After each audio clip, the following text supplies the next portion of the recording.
Hello everyone. Hope you're all doing well. I'm gonna get the game going in a minute. I'm just a little bit slow. I just got off of work about, I guess it's been 9 minutes. Huh. It was like a minute ago, it felt like. Anyway, gonna get that going.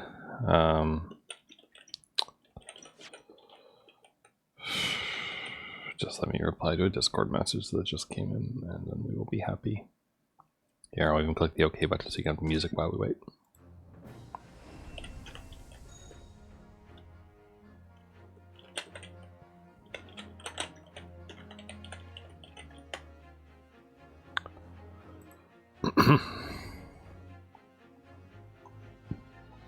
Excuse me. Gosh.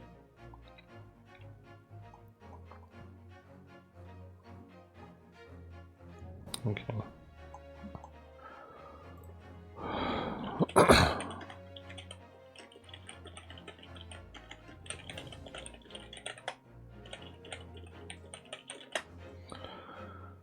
All right. Anyway, apologies about the wait. I guess I'm just kind of tired.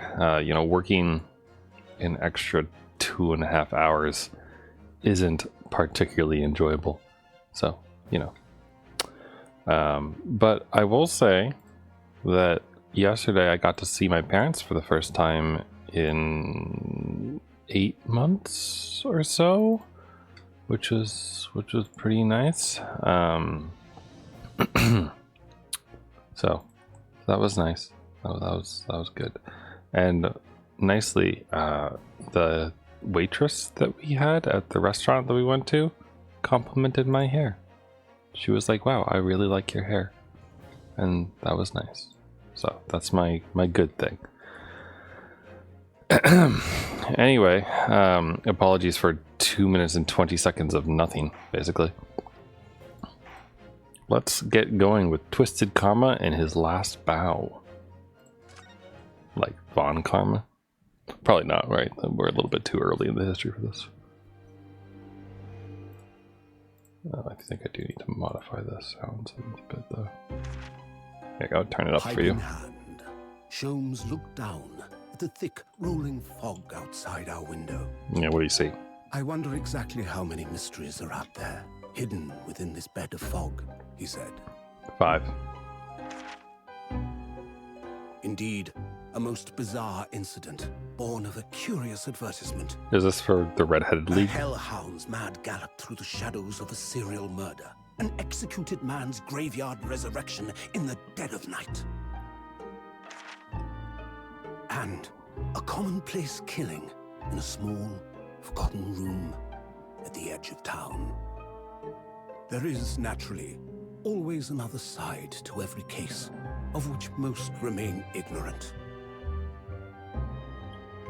And it is that other side which compels me to the scene of the crime, Wilson. So quickly now, take your hat and let's be on our way, my dear fellow. For our adventure is not over yet. Come, the game is afoot. So that's what Shums is supposed to sound like, I guess. Because that was a different voice than Wilson. The game is afoot. I can't do it. Sorry. 8 days after that earth-shattering trial and Cosmo's regaining its memory, we were in the foyer of one of London's most luxurious hotels, the Great Waterloo Hotel.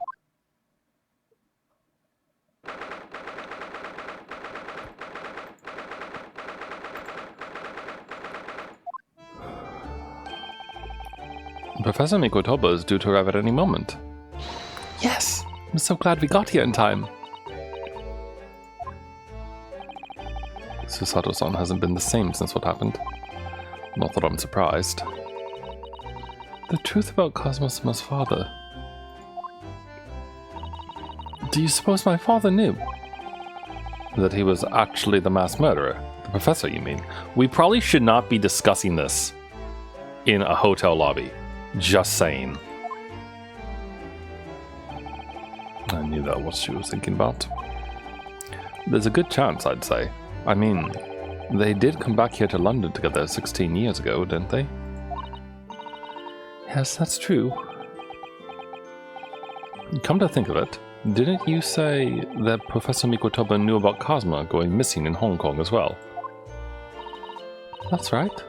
But for some reason he wasn't at liberty to talk to me about it. That probably means he knows then. About Cosma showing up here in London with amnesia. That he's regained his memory now. Okay, I don't know. He wouldn't know that he's regained his memory. Because that happened 8 days ago and Mikotoba's been on a ship. There's no way in hell he knows. Ah, there she is! Oh, Father! Hello, Susato. How are you? Look at the judge. I'm very well, thank you. We're delighted you arrived safe and sound.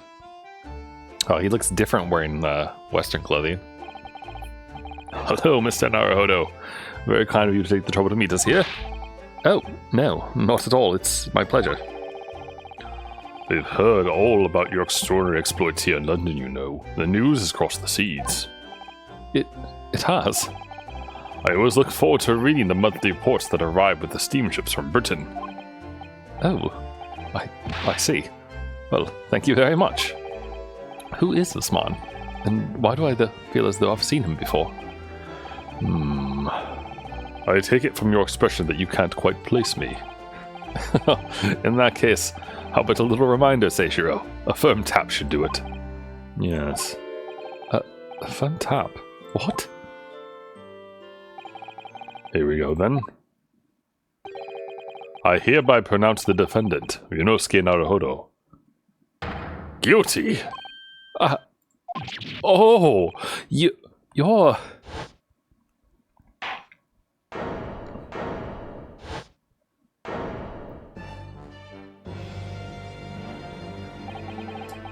The court will now hear the trial of Ryunosuke Naruhodo.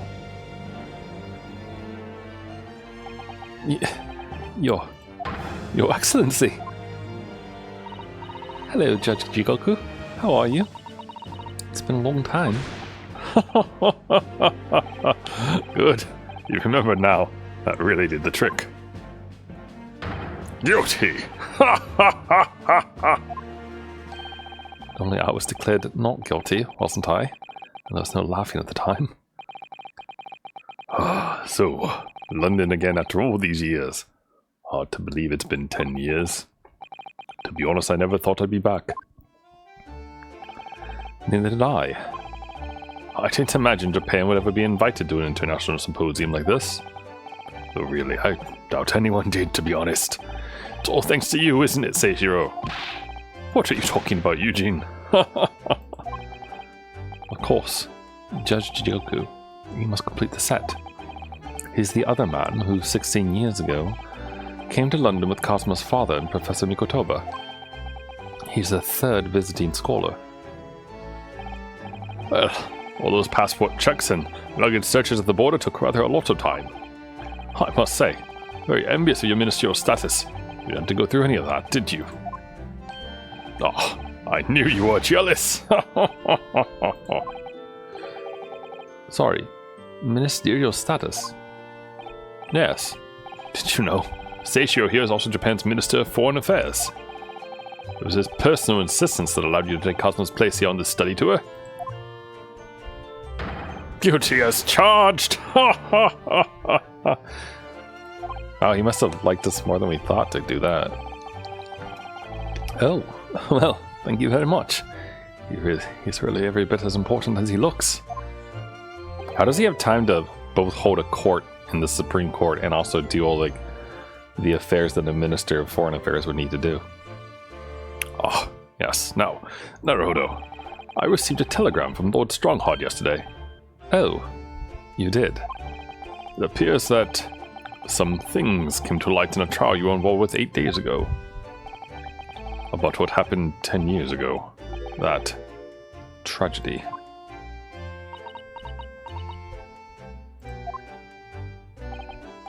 Yes. Could you tell us any more about it? Oh, okay. Okay, I'm kind of curious what happens if I present my lawyer thing.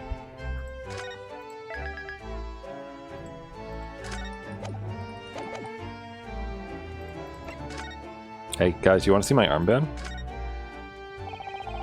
Professor Mikutova, I wonder, could I show you something? Why do you seem so nervous? I suppose because I'm a student showing something to a professor.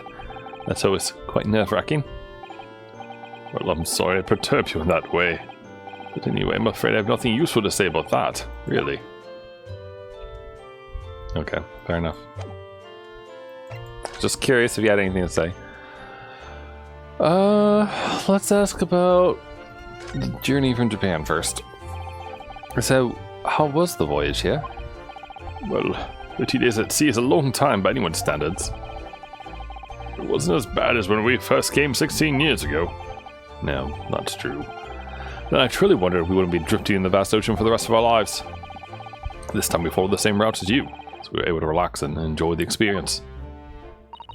Ah, so you stopped in France's beautiful capital, Paris? We did, yes. Though only for one night. And yesterday evening we left the port of Dunkirk for Dover. Just in time for the symposium, in fact. Starts tomorrow. It's wonderful that you were invited to attend such an important international event. I'm very proud of you, Father. It's thanks to Seishiro here. 16 years ago he managed to ingratiate himself with Britain's Attorney General. I'm sure that's why he was invited. I suppose you could say something I suppose you could say I'm something of an appendage by default. Speak for yourself, Eugene. You were close friends with the Professor of Fencer Zieks at a major hospital. Yes, well, I'd rather not dredge all that up, really. No, there's been a lot of water under the bridge since then, but it doesn't bring him back. Cosmo's father, I suppose. The Professor, the killer who took the lives of 5 members of the British aristocracy, was actually Cosmo's father, wasn't he? That's correct. Genshin Asogi. Impact. Genshin. You knew, I presume, Father? Yes. I was a close friend at the time. Genshin came to Britain as a police detective. He was studying investigative techniques at Scotland Yard. Never understood what drove the man to commit such heinous acts. It was a closed trial, so the public never knew the truth. It was executed with little ado. To this day, very few people know what really happened, even in our homeland. But what about Cosmo? Did he know? Did he know the truth about his father? No, of course not. He was told his father passed from sickness. However, I suspect he may have had his doubts. Oh? Why? As you know, I tried to guide Cosmo growing up, as if he were my own son. And then one day he came to my office at the university and said, I've decided. I want to travel to Great Britain and study there. Do you think he wanted to come here to investigate his father's death? I don't know. But when I looked into his eyes, I didn't know that there was no way I'd be able to stop him.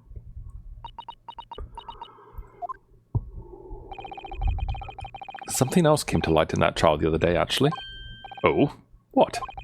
Well, having disappeared in Hong Kong and been missing for almost a year, Cosmo has since turned up here in London, working as the apprentice of Lord von Zieks.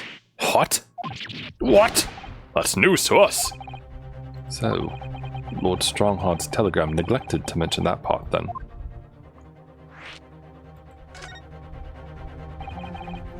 As you know, we both thought Cosmo had died on the steamship during our voyage to Great Britain in January. But he didn't die. He's alive.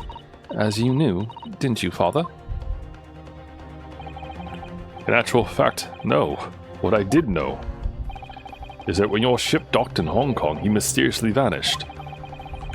We sent a team of investigators to Hong Kong to try to ascertain what had happened, but to no avail. But he's still alive. And here, in London, you say? I never dared even to dream it. Why on earth did the young man not make contact? The government and the police have been chasing clues fruitlessly for months now. Well, it seems that he was suffering from amnesia. What? Amnesia? When we first came across him again here in London, he didn't know who either of us were. He didn't know who either of us were.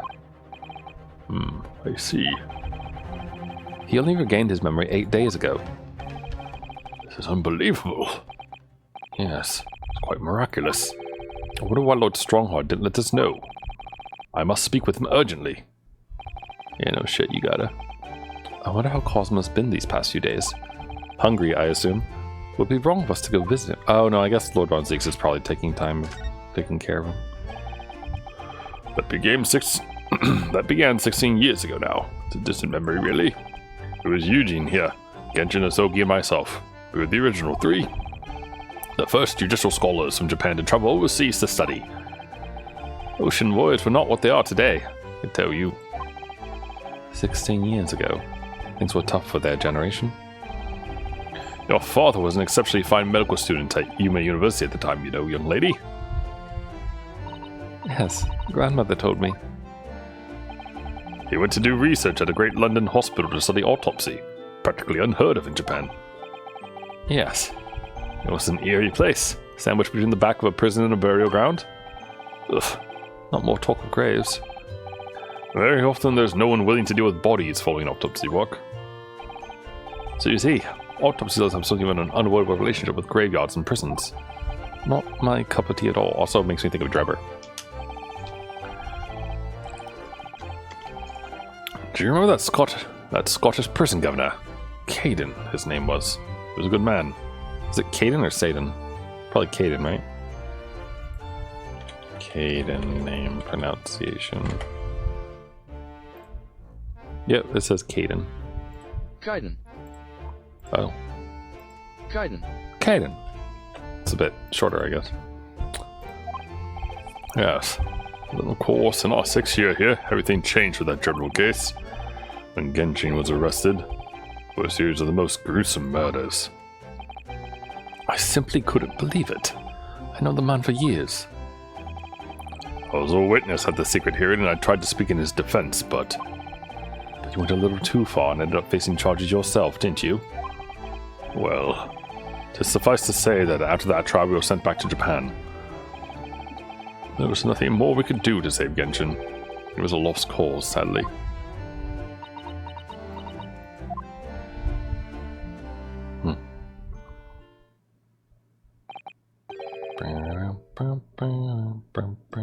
Anyway. Well, if you'll excuse us now. Yes, I'd like to get this trunk up to my room as soon as possible. Oh, I'm sorry. I shouldn't have held you up here for so long. I'll call for the porter then. Just wait here. Susato-san's gone off at a run. I'd like to say and talk more, but I do have various preparations to make for tomorrow. Yes, of course. It must be a big responsibility representing our entire country. I wish you the best of luck. Naruhodo. I hope you'll keep an eye on Susato for me. Keep looking after her as you obviously have been. Oh, no, I mean, if anyone's looking after anyone, it's her looking after me. Well, I do appreciate you being there for her. After all, I've been a miserable father to her. I've thoroughly let her down. Sorry. What do you mean?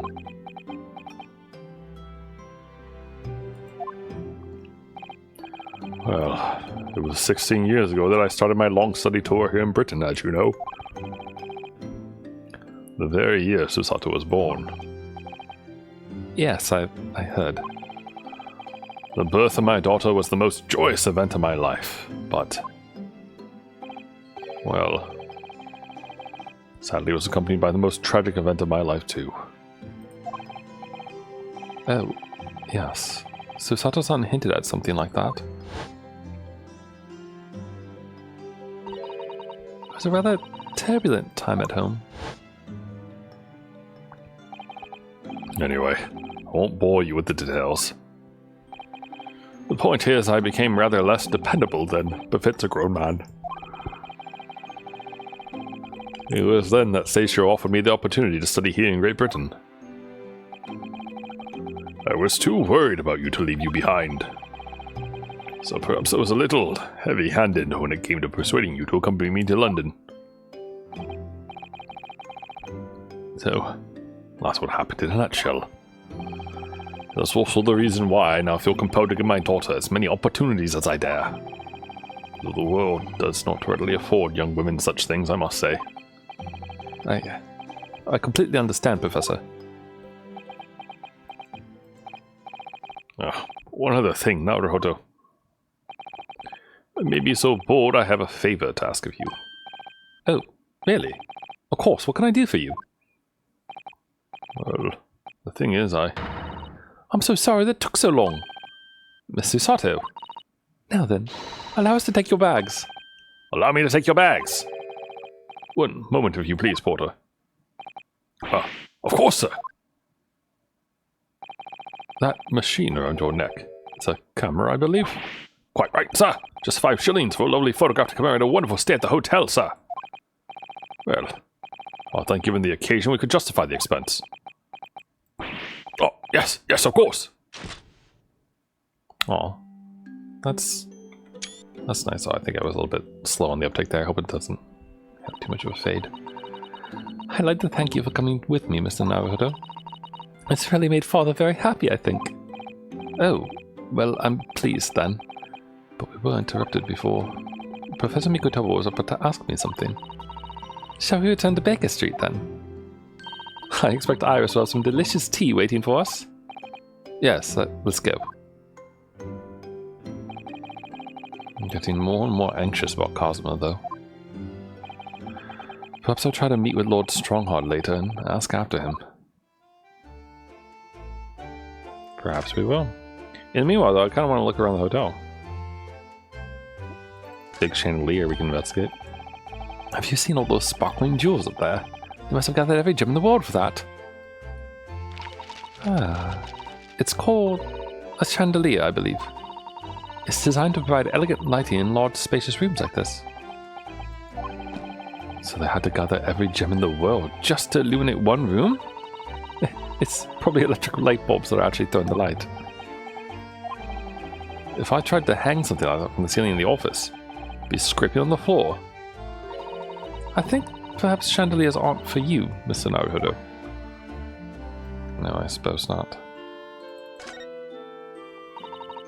That desk is known as the hotel reception. Anyone wanting to spend the night has to report there to sign in for their stay. Oh, so do you think that's the head clerk behind the desk there? Yes, I'm sure it must be. Oh, I'd love to stay in a grand hotel like this for a little while, wouldn't you? Just know what it's like. If the hotel fee was paid through our stipend, I'm afraid it might bankrupt our homeland. True. London gives the word expensive a whole new meaning. Look at all those cases just left there on that trolley. Aren't they worried about thieves? I know I am. Haven't you seen the porter over there? Don't worry, he's obviously keeping an eye on everything. Ha, so it's a trap, designed to catch any chancers who might be tempted. Why did the porter give me such a scathing look just now, do you suppose? Well, some might say you look a little suspicious with your jet black clothes. Not everyone clad in black is some sort of ninja with intent to steal, you know? Are you sure about that? I don't know. Something tells me that Lord Strongheart probably thinks... Or not Strongheart, sorry. Lord Van Zieks might think so.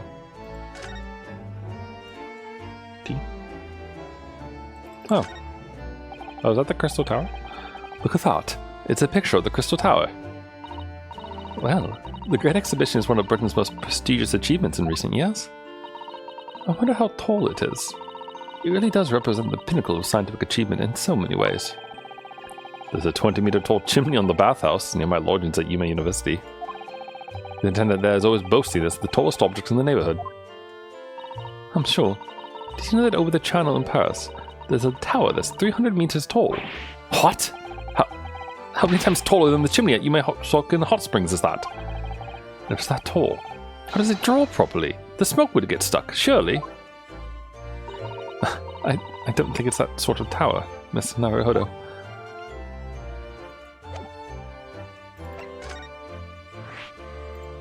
Alright. Should I go there first, or... Probably not. We should probably go to Sholmes's first. Or back to Baker Street, rather. Tickety tick tick tick tickety. Sorry. Just 1 second. Why am I getting a ping?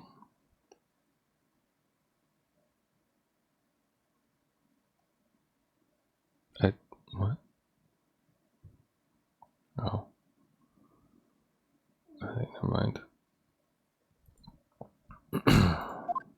Sorry, I feel like I'm quite distracted.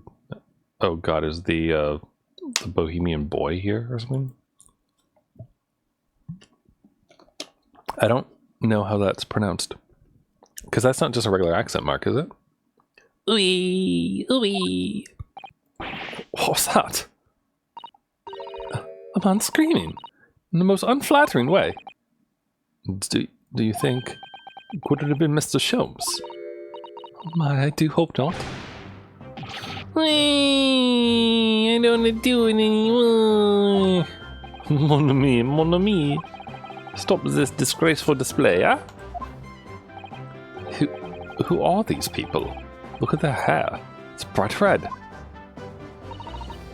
I think they must be clients of Mr. Sholmes. Right, you two. You coming with me now? Down to the clink? No, not in prison. The dark and damp, and I don't like it. Woof. The darkness, it is my friend. I am not scared. But you are always scared of the dark. Shut your mouth, you idiot. I will sit quietly in the dark and plan on next dying iced. I don't like this. I don't like it. Well, tough. We'll finish this down the yard. Now get moving. Bye then, Ginny. Have fun. Oh yeah. Thanks, Iris. And thanks, you great detective.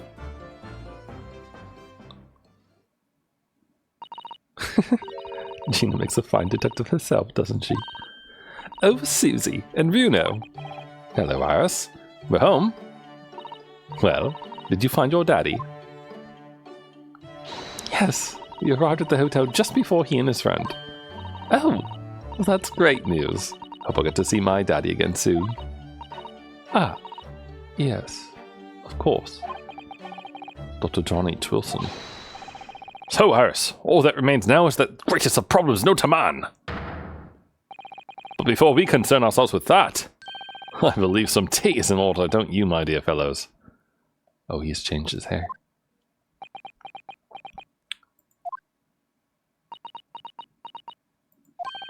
Is something wrong, Mr. Naruto? It honestly doesn't look bad on him. Do I have a crumb or such like on my face? Not so much on your face as on your head, I'd say. Come along then, everyone. I brewed a lovely special blend. Time for tea.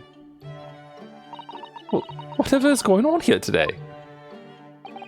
In that case, let us sit and drink now. For I'm, in fact, expecting a guest later today. A guest? The lie. Oh, well, let's save that one for last. Mr. Sholmes, who are the two gentlemen that were here before? Oh, just a pair of petty criminals. Nothing of significance.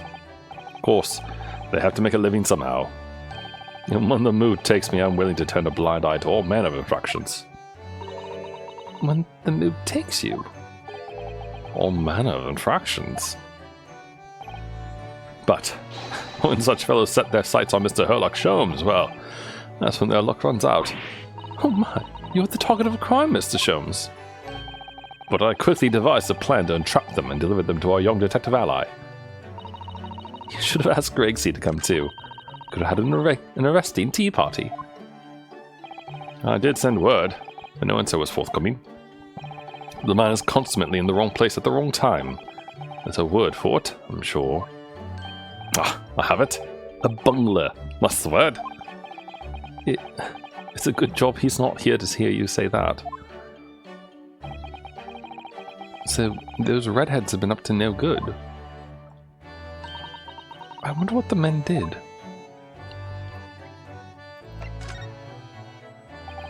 What was that about the greatest of problems known to man that you mentioned before? Is it another fiendishly intricate case, Mr. Sholmes? How should I best explain it?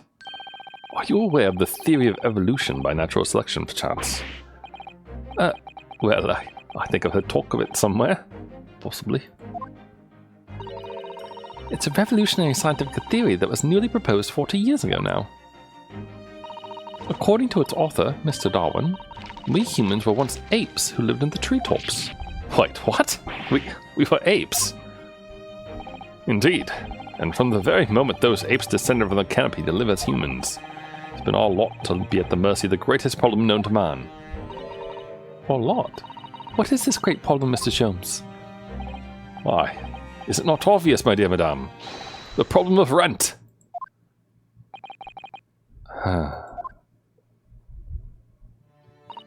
But did you not receive a rather large sum of money from Madame Two-Spills only the other day?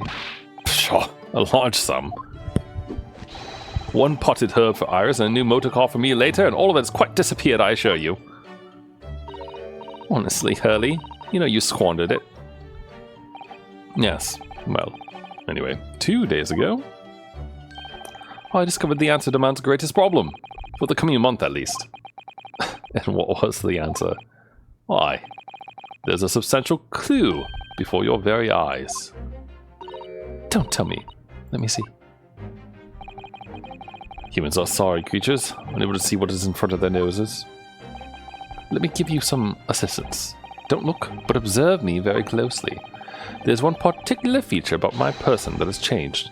You should notice it in the end, I think. In the end? It's been stabbing me in both eyes right from the very beginning of our conversation. I think we might need another clue before we uncover the full answer, Mr. Naruhodo. Thanks for the hint. I'll be tearing my hair out if this thread goes on much longer. So wait, does that mean you had to... Hold on, wait. Can I observe him? Like... sorry. Examine. No, I can't.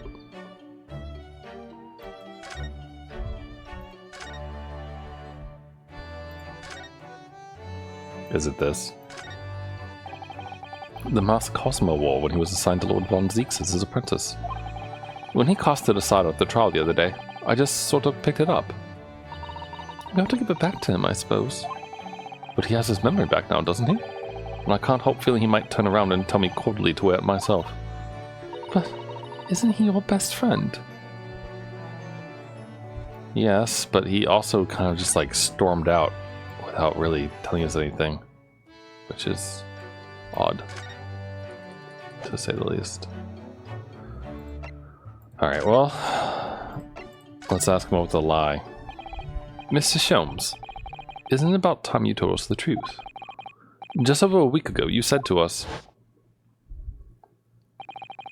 I will now tell you something of the first importance, my dear fellow.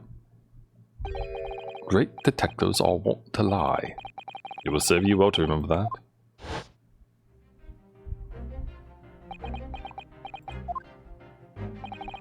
That case aboard the SS Burya in Japan. Cosmo wasn't killed, and you knew he wasn't dead at the time. So, what was really going on? The fellow was unconscious for a very long time. If he hadn't regained consciousness when he did, his life would have been in mortal peril. Of course, a side effect of the prolonged comatose state was amnesia, as you now know. It was a simpler task to silence the crew. But how? After they'd carried him out of the cabin, I assembled them in the lobby area. And then I made them swear to leave him unconscious and have him unlaid from the ship in Hong Kong as a murdered corpse. Oh, how horrible. It was necessary to find some material with which to persuade the crewmen to keep their word, of course. But why? Why do it in the first place? I will be at liberty to elaborate in due course. But for the time being, I would like to reassure you. I didn't foresee subsequent events. What events? His disappearance in Hong Kong. Oh. I believe I may have made a gross error of judgment. Mr. Shelms.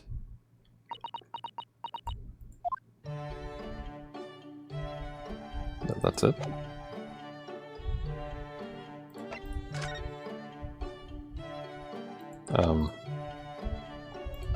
Well, I can't examine him.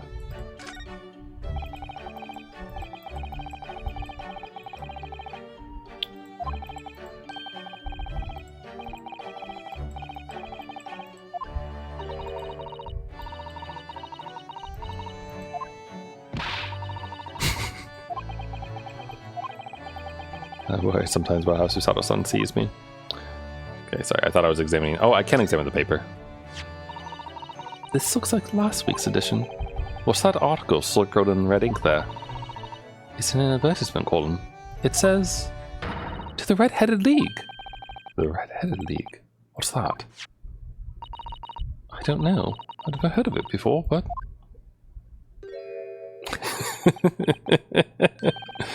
Is something on my face?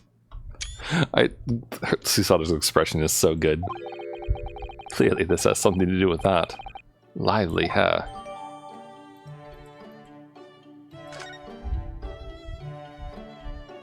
Alright, very well. There's the clue we need. And it was indeed, in fact, put on her face. Alright, let's see here. On account of the bequest of the late Ezekiel Hopkins of Lebanon, Pennsylvania, USA, there is now another vacancy open which entitles a member of the League to a salary of £4 a week for purely nominal services. All red-headed men who are sound in body and mind and above the age of 21 years are eligible. Apply in person on the morning of the 31st at the Large Park on Lime Street. Get $4 per week if you are a redhead. Most fantastic money-making opportunity. Let's see here. Public health report. About vaccinations of smallpox. St. Bartholomew's Hospital. The theory of miasma is being soundly rejected as experiment after experiment yielded conclusive evidence in support of what physician John Snow had concluded many years prior. There's a strong correlation between contaminated water and the prevalence of certain diseases. In fact, the latest news derived from the continent is consistent with his own research into the so-called germ theory, by which minuscule microorganisms are the actual causes of a great many illnesses. The medical community has already begun in earnest to identify and categorize the tiny creatures as microscopes also continue to improve through the dedicated work of London's famous instrument makers. We expect that in the coming years, improved instrumentation will allow us to see the germs with further clarity and as greater detail as never before. Something about Sir Isaac Newton up here. Shifting field of economic thought. Despite the fact that Adam Smith's magnum opus, The Wealth of Nations, was published in 1776, the doctrine of laissez-faire has only begun to truly take root in the last few decades. It means to be seen just how influential and enduring his ideas will prove to be. Sorry, I like looking at these papers to see what they include. It's kind of fun. Oh, right, I need to present it to him. Here you are. It looks as though someone circled an investment in this paper, Mr. Shelms. To the Red-Headed League? Does that strike you in some way? I was thinking that, just maybe, it might be related to your bright red hair.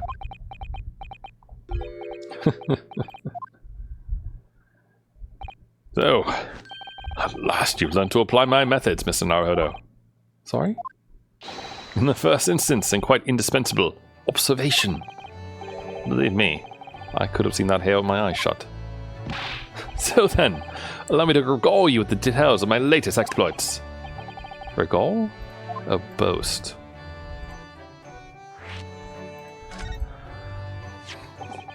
So, what is the Red-Headed League, and which seems to be the subject of the advertisement you circled? You noticed it in the paper, then? That, my dear fellow, was going to be the source of this month's rent payment. It was. How? According to the advertisement, the Redhead League is a distinguished institution of fellows of unspecified governance. In fact, the only condition for becoming a member is having red hair. That doesn't entirely surprise me. But listen to what the lucky redheads receive once they join. An unconditional salary of £4 a week. Oh my, £4 a week? But why? What are they paying people for? But I don't know. No details were given in the advertisement. But surely every red-headed person in the country will be flocking to join in that case. You're right, Susie. There's no time to lose. I'll put in my application at once. So will I just on the off chance. That might be stretching a point, I think. The trouble is, they have a fixed number of members, you see. Oh, I see. So once a certain number of people have joined, no one else can. But as luck would have it, one member recently passed away. It wasn't particularly lucky for the redhead in question, I feel, Mrs. Sholmes. So you decided to try to join in his place? Correct. I mean, look at me. Have you ever seen such a red-headed fellow? No. So why did it have to go so wrong? What on earth happened? A blunder, Mr. Naruhodo, though it pains me to admit it.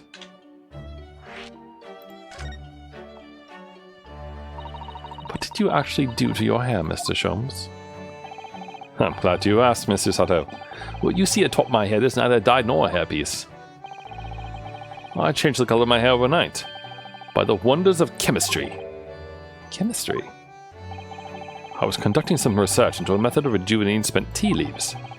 In the course of my work, I stumbled upon a potion that, when taken, turns one's hair flame-like red. Would you like to try it? It will make every hair on your body perfectly crimson. I think I'll pass. But, Mr. Sholmes, is it quite safe to drink? Surely it's bad for you, isn't it?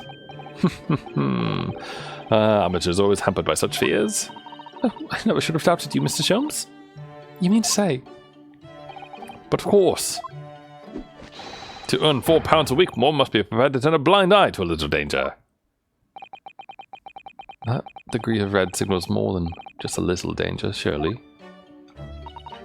So anyway, Hurley left full of confidence yesterday with his new red hair. For the park on Lime Street, where the Red-Headed League were interviewing prospective new members. So, what went wrong? The whole park was choked with red-headed folk, like a Costa's orange barrow. I queued for 8 hours solid before at last I reached the front. But when the panel of interviewers saw me, they immediately said, "Ha! Mr. Hallowed Chalice, are you in disguise to conduct an investigation?"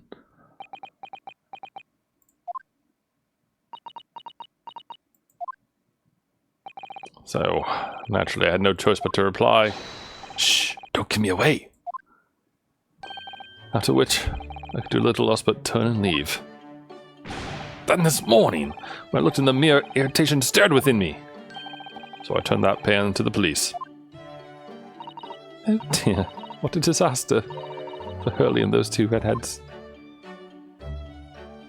Yeah, but what did those two actually do? Mrs. Sholmes, you mentioned before that you were expecting a guest today? Indeed, Mr. Sato, that is correct.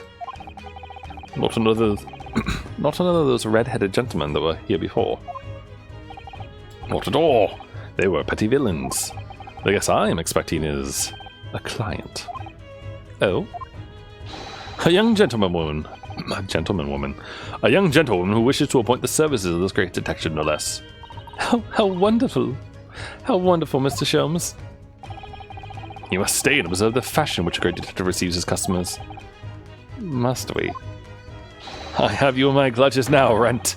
Just as I have you in my clutches, redheads.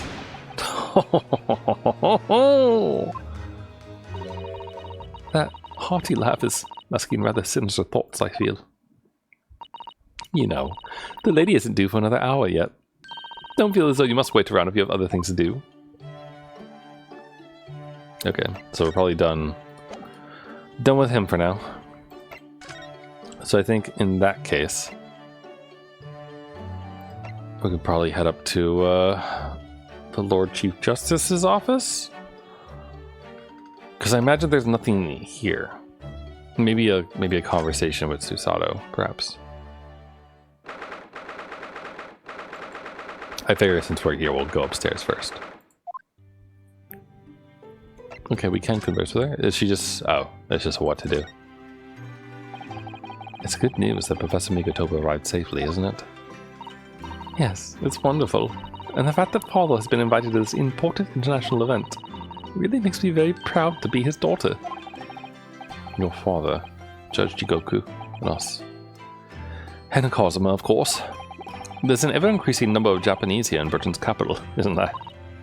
Well, yes, I suppose so. But London does have a population of 6 million people, so I think we're still a minority. Susato-san's father who came here as a visiting student 16 years ago, in Kazuma. It's almost as if some great power has been at work, drawing them here across the ocean to London. And I feel as though the waters are starting to swell again now. Should we talk about a spade versus a shovel again? The spade is still here, look. Please, Mr. Naruhodo, it's not a spade! As I think you all know, it's a shovel! Didn't take long to reignite that old argument. I have an idea. Let's give the implement a name, like Professor Harebrine named his tools. Oh, I never thought of doing that. Oh, now on then. Let's call it Rinosuke. No. It's clearly much more of a Susato. The old argument has taken a new and unexpected turn, it seems. Why do you want to name it after yourselves?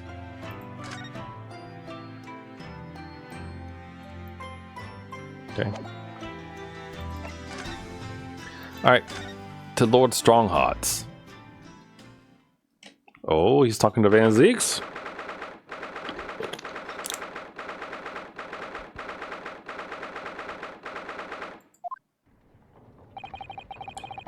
Here's the final draft of the opening address for tomorrow's proceedings. I have supplemented your original with the figures you asked for from the yard. I see. Excellent work. Thank you. You're welcome, my lord. What's Lord Van Zieks doing here? There seems to be an awful lot of tension in the air, wouldn't you say? This place is stiffly enough as it is. We really don't need any more tension.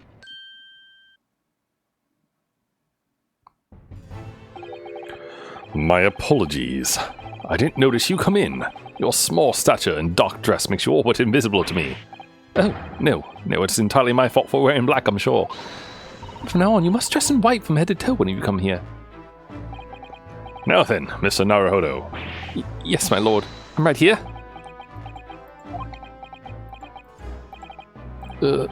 Kill me now. Is something wrong? Perhaps it's a little too hot in here for you. Oh, no, not at all. I mean, I've never experienced a room at such perfect temperature. If you're sure, the beads of sweat carving their way down your face seem to suggest otherwise. It's the daggers you're staring at me with, madame, mainly. As you're no doubt aware, my International Forensic Science Symposium begins tomorrow. In fact, your father arrived in London earlier today, I hear, madame. Oh, yes, that's right, my lord. He's extremely honored to have been invited. I'll leave the remaining preparations for the meeting room in your capable hands then, Lord Van Zieks. I will attend at once.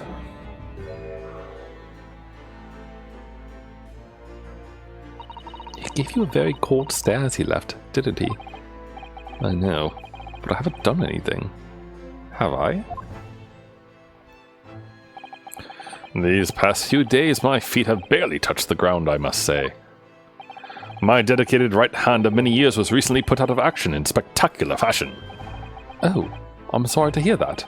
Is your left hand still of service? Mr. Naruhodo, he's talking about Dr. Scythe. Ah, of course. I'm terribly sorry about that. I was just, Fear not. You've done nothing wrong. Dr. Scythe's own wrongdoings precipitated the situation. You needn't concern yourself with it any further. That would be a lot easier to do if it weren't for the piercing stare you're giving me.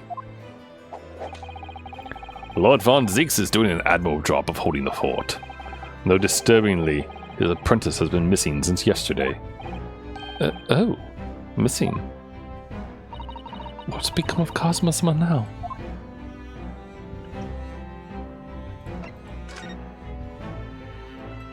What's that? Oh, he's probably going to talk us to tears again. All right.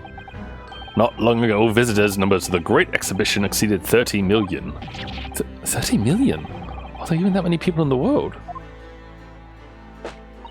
As a comparison, Mr. Naruhodo, the population of the Imperial capital of Tokido is 2 million. I will be opening the International Forensic Science Symposium in the exhibit's main auditorium. This event has been 2 years in the making. 2 years of preparation and negotiations with other countries. It sounds like a tremendous achievement. Congratulations. The 20th century will see the wholesale adoption of forensic investigation techniques, and cooperation between policing organizations around the globe will be essential.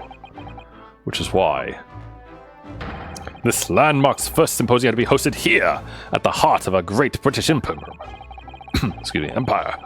in order that Scotland Yard can become the leading investigative organization in the world. He's the same as ever, I see. That passion of his is quite something.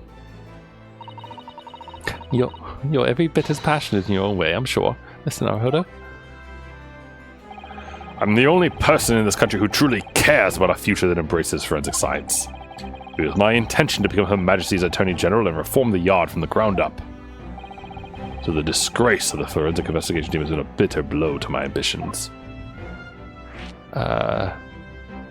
Yeah. Sorry about that.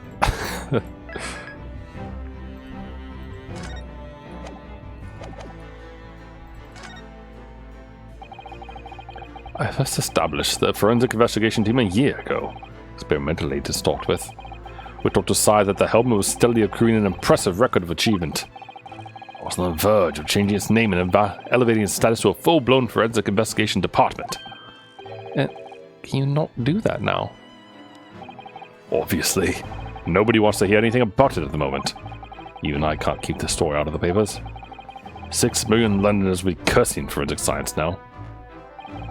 This incident will set back our country's advancement in the field by a good 10 years, I'd say. Unintended repercussions of our trial. We simply couldn't have overlooked what had happened, though. Of course not. We should all be grateful to you both. Anyway, I'll still reform this country's policing when I become Attorney General. This might delay my plans, but it won't alter them. Nothing will stand in my way. I don't know. Like,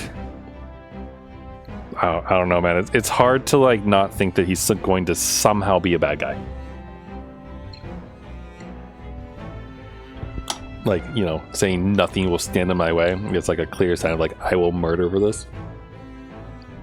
But then again, I mean, he also has, like, a really, really strong sense of justice as well, though. You know, like, he's not even flinching about Dr. Scythe being, you know, possibly executed. Like,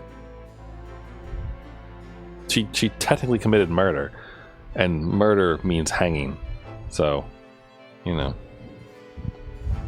Also, I'm curious if we're gonna run into what I assume to be her daughter, or something like that girl we met very briefly before. About Lord Von Zieks' apprentice. Ah, yes, that came as a surprise to me, I must say. That you and he are old friends. How did he become an apprentice to Lord Von Zieks in the first place? It came about 3 months ago. An unidentified Asian man was apprehended by border police. They found him hiding aboard a large goods vessel. Oh my, so he stowed away to get here? He had no papers to identify him, no passport. He was suffering from amnesia too. Other than the fact that he was clearly of Eastern descent, there were no clues as to who he was. So I decided to assign him to Lord Von Zieks. That way I could keep an eye on him. But then, why the mask? I didn't want to burden Lord Von Zieks with tiresome explanations about why he had an Eastern appearance. Because it would be so much easier to explain why he was wearing a mask? He's proving to be a great help to Lord Von Zieks. I hope for his future. By the way, do you know where he's gone? No idea. I believe he's left London for the time being. Oh. I take it you also didn't know. That the man's father was one of our country's most infamous criminals, I mean? Genshin Sogi.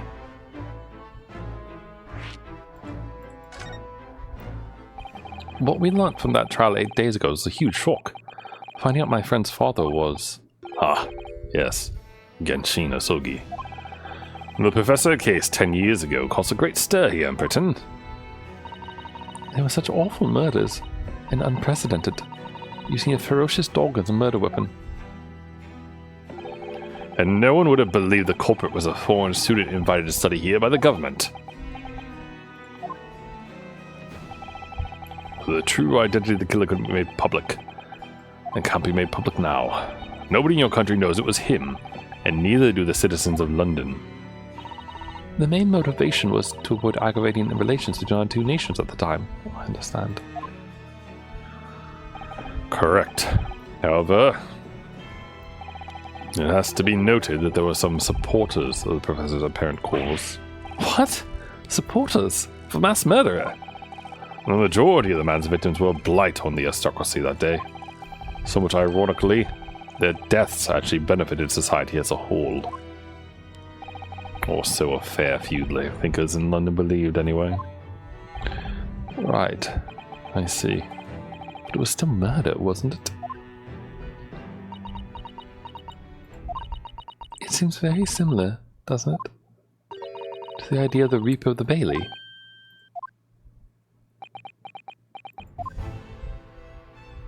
That it does. He's not running off? Talk about the time? Oh, do you have anything to say with the Red-Headed League? Could I show you this, Lord Strongheart? I'm the Lord Chief Justice. I'm not here to offer advice but evidence. Oh.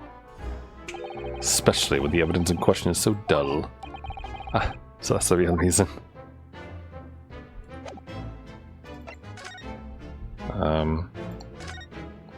Am I supposed to see something maybe, or?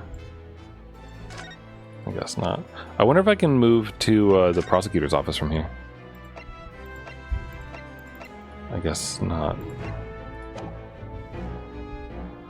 Well, thanks for your time, I suppose, Lord Strongheart. I'll catch you later.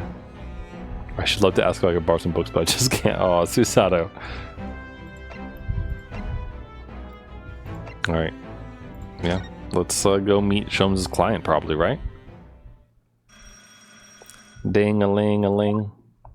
Ah! Aha! Here's my guest now! My latest client with money to spend! Oh, I do hope it's an exciting case, Hurley. Remember, Iris? We are at present gripped by the greatest problem known to man. I must be willing to accept any case, no matter how unstimulating. Save locating a runaway, of course. Don't spare anyone's feelings, will you? Oh dear. Afraid that Hurley can lack a little tact, especially just before the rent is due. Oh, it's juror number 2! I wasn't expecting to see her again, but I'm not gonna lie, I'm pretty happy. Pretty happy to see her. I think she's very pretty. I mean, just look at her. Look at her. Do you see her? She's pretty. Okay, anyway. Miss Holmes, please find my husband. He's run away.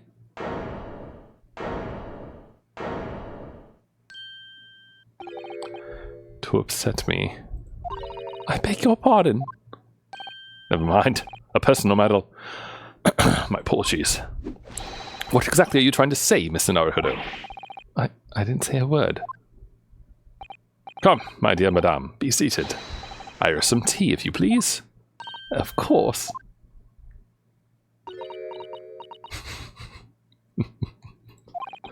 What's the matter, Miss Susato? Oh, it's just that gentlewoman. I feel sure I've seen her somewhere before. Very recently. I had that feeling yesterday, actually. When I took my parents out for lunch, there was a woman sitting like diagonally across from us or so, and I swear I've seen her before. I don't know where, but I definitely have. Anyway, yes, now that you come to mention it. As I explained earlier, my name is Evie Vigil. Evie Vigil? Evie Vigil. Evie Vigil. Evie Vigil? Evie Vigil? I'm trying to think if there's any, is there a pun here? Is the question. Probably not. Evie Vigil. I implore you to take the case, sir. Money is no object. Simply name your figure. Money and wealth are of little consequence to me, madame. Being offered a case to solve is reward enough. Oh, Mr. Sholmes, you are a picture of benevolence. I will, of course, make a mental note of your offer, however, for contingent reasons. I trust you remember your words also. If I might inquire, sir. This gentleman and lady would be... Oh, me. What I'm about to tell you, I should like to communicate in the strictest confidence, you understand. Ah, these are my friends. I assure you, you may say before this pair anything which you may say to me. Ah, I see. I can vouch for the gentleman personally. After all. Alright, what do you think he's going to say? Do you think he's going to say, like, that I'm his apprentice or something? Or something else? He is hard of hearing. Okay, that's not what I was thinking. Why did I look at my hopes up? Can I actually converse with her? Mrs. Vigil, Mr. Vigil, and your husband's disappearance. I wonder when I'd course correct him. Forgive me for asking, Mrs. Vigil, but have we met somewhere before? Quite recently, perhaps? Oh, why? Pshaw, my dear fellow, what is your intention? Clearly you have no ability to differentiate the facial features of the English. Well, I mean, you all can't differentiate the facial features of the Nipponese, apparently, so... If you wish to invite the lady to tea, you must do so in a more gentlemanly fashion. Is it possible that you're the nice young lawyer from the trial I attended last week? Oh, look, she's smiling! Look, she smiles. And it's such a pretty smile. Sorry, I think this lady is pretty. You're gonna have to deal with me gushing over her a little bit, alright? Just a little bit. I knew I recognized her. Tell a man's fate in the palm of one's hand. Oh gosh, golly, it sends shivers down my spine. I didn't quite recognize her because she's acting so differently now. It must be very difficult for you as a lawyer. Being hard of hearing, I mean. Pardon? Oh dear, I'm so sorry. Don't worry if you can't hear. It was frippery, really. Nothing more. Now look what you started, Mr. Sholmes. Thank you very much. I believe it would be prudent for you to sit quietly in the corner. Yes. I don't know, I want to finish talking first. Tell us about your husband, madame. Mr. Vigil, my Dolly, is 40 years of age. I have a photograph here. Oh, he looks pretty good for a 40-year-old. An entirely unremarkable gentleman by appearance at least. Oh, he definitely has red hair. How long have you been married? It will be 15 years this year. We have a cordial relationship. My husband's income is more than adequate, so we live quite comfortably. As it would appear. I need only look at you to know these things. Oh gosh. Your dress is the latest style, your hat clearly regularly groomed, and your eyes are animated. In short, you know inkling as to why your husband might have disappeared, correct? That's right. He's a kind man with a strong sense of loyalty, and he rather dotes on me. I should point to the possibility that he has become embroiled in some incident or other. Oh, that is exactly what I fear must have happened, Mr. Sholmes. I'm quite besides myself. Me too. I am also quite besides you. I mean, myself. Sorry. Now I'm just kind of having fun. My husband's employment is somewhat unusual, you see. What if he's incurred some miscreants ill will? What exactly is your husband's line of work? He's a warder at the prison. God, that is somewhat unusual.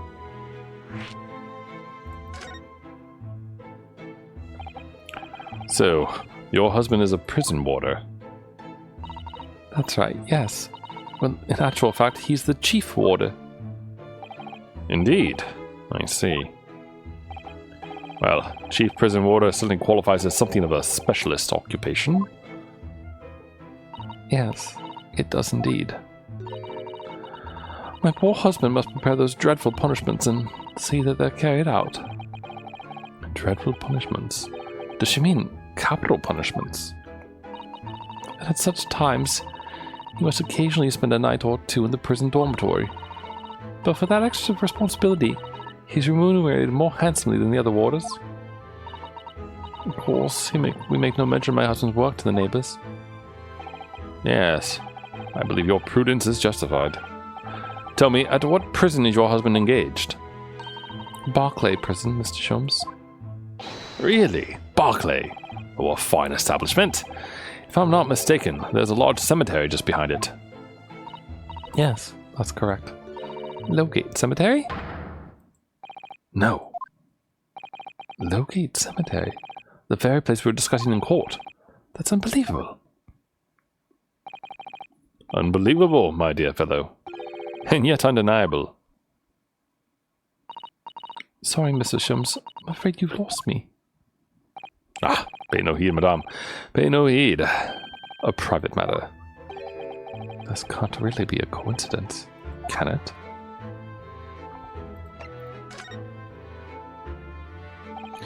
So, to the matter of your husband's disappearance.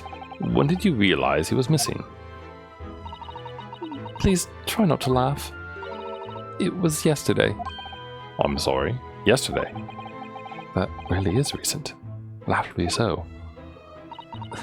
The truth is, my husband does at times have occasion to spend the night away for his work. It's not at all out of ordinary for him not to return home at night. But this is different. For him not to make any contact for a whole day. That has certainly never happened before. Oh, my dear Darley, what if it could have happened? My dear Mrs. Vigil, please, calm yourself. Now then, have you contacted the police?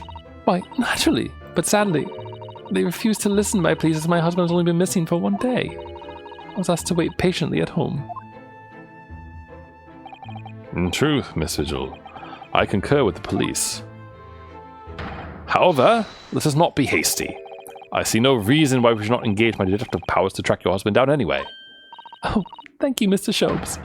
And furthermore, let me assure you, a chance to solve the greatest problem known to man for another month has no bearing on my decision. I seek only to put a sweet smile on another Londoner's face. That's really all there is to it. Oh, you have my eternal gratitude. Oh, I shall pay any sum you care to mention. You seek only to put this suit's rent in your landlady's purse. That's all there is to it. True. I said sweet wrong, but you know, whatever, it's fine. Thank you for everything you have shared with us, Mrs. Vigil. I believe I have all the information I need to begin my investigation. Oh, please report to me soon with good news, sir. Fear not, madame. In a day or two, I shall be contacting you with a heartening report, I'm quite sure. So soon? Oh, how splendid, Mr. Sholmes. Good news should be delivered early, I would say. You would be so kind as to leave the photograph of your husband in my possession?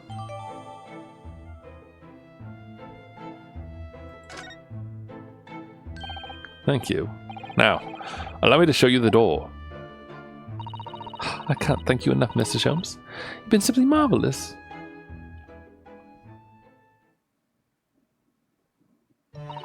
You know, I think it every time, Hurley.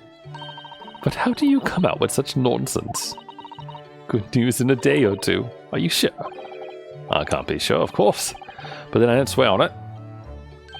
I merely gave the good woman some hope. I hope to be able to give her good news, one might say. After all, the rent must be paid by the end of the day tomorrow. If by that time I've successfully located Mr. Vigil, we shall be mutually relieved. Wouldn't you agree, Mr. Naruhodo? Don't look at me with those pleading eyes. Well, my dear fellow, did you hear the details of the case? Yes, my hearing is surprisingly good, actually. Excellent. And what did you make of it? Well, I was surprised to learn where her husband worked. At Barclay Prison, I mean. Ah, so you noted that. Of course. Especially with the mention of Lowgate Cemetery. Lowgate Cemetery is at the rear of Barclay Prison, so it's renowned among us students in the university for being haunted by the ghosts of condemned convicts. Barclay Prison is where that notorious man was incarcerated. The professor. And now a warder from the prison has mysteriously disappeared, it would seem. It's all very peculiar. Indeed. But nothing you can't handle, I'm quite certain, Mr. Naruhodo. Sorry? Run along to the prison and see what you can glean. Would you? It's the prison governor you want. No doubt the man is equally worried. But aren't you going to go yourself? Surely you needn't ask. I can't possibly be seen out with this hair.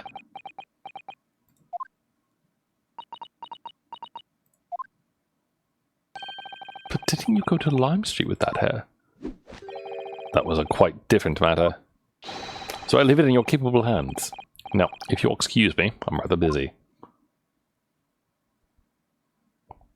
Are you coming up with chemistry to change your hair back, I assume? Of course you are. Oh, surprisingly he's not over there. Is Iris at her table? No? Okay. Alright then. Well, I guess we're off to the prison governor's office.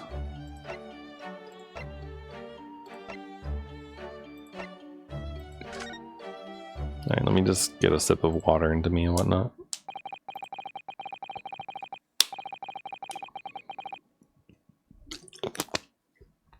Holy shit. Very important news, everyone. While I was sipping my liquids, my friend sent me a picture of his dinner. Did you know? Did you know that there's a new pizza roll flavor? Orange chicken flavor. I need it. Dude, I love pizza rolls so much. New pizza roll flavor? Dude, I want it. I don't even know where I'd find it, but I want it. Because it would be wonderful and delicious. Tasty, tasty. Okay, sorry. I've had dinner already, I swear. I had leftover ribs. I had St. Louis style barbecue ribs leftovers. And egg salad and oyster crackers. I know that's kind of a weird mix-up, but it was really just having leftovers from my lunch yesterday. Barclay Prison is on the outskirts of London, backing onto a lonely burial ground. Its four high outer waters loom quietly before us in the fog. Having requested a meeting, we were shown to the governor's office in the watchtower. That's a clock. That is a clock. I mean, look at that thing.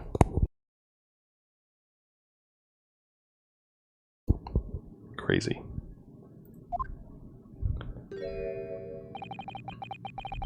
This place is full of hardened criminals. I couldn't remember the last time a civilian was doomed here. And you didn't want to talk to an inmate, but to me. Oh, holy chin. Do you ken who I am? I'm the governor, barricading. Oh, yes. It's a pleasure. I'm Inosuke Naruhodo, a defense lawyer. An Easterner, I see. What does that mean? Yes, I'm a visiting student of law from the Empire of Japan. Japan? Do you say Japan? Yes. Well, there's no any of your kind in here, laddie. Who's try the prison next door, eh? I didn't notice another prison next door, sir.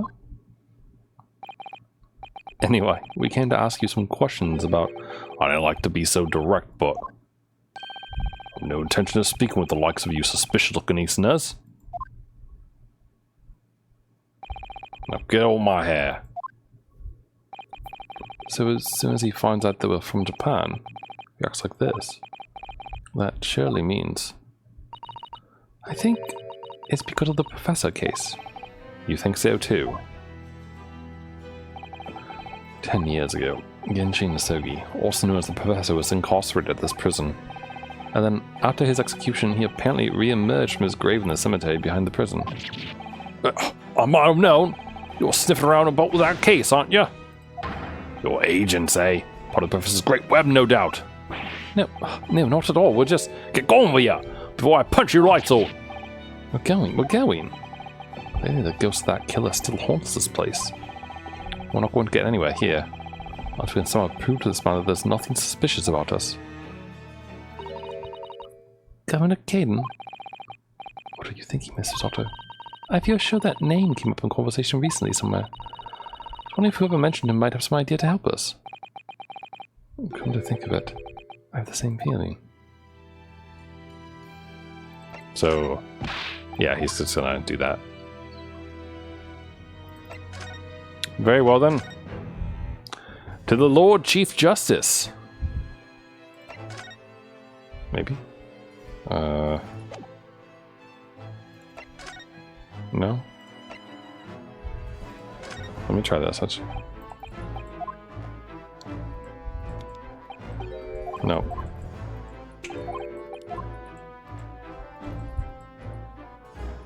Okay, then it was Sholmes that mentioned it.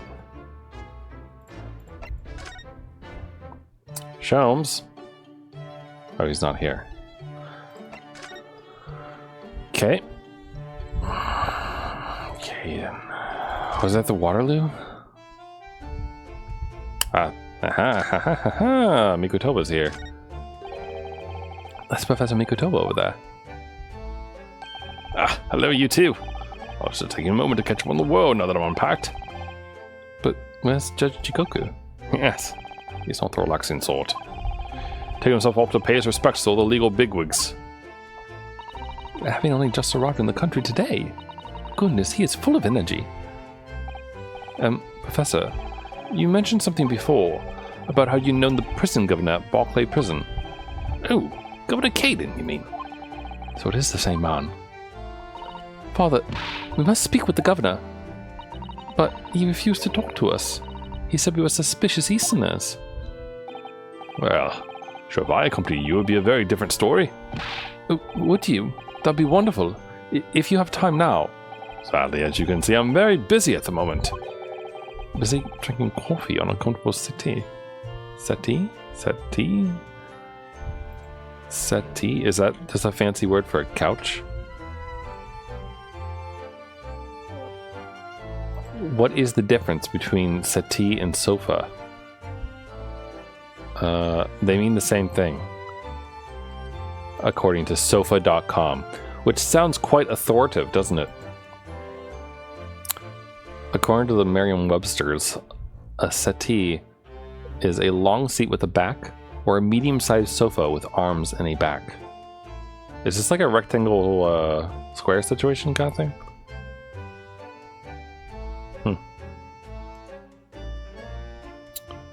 Back in the 1950s...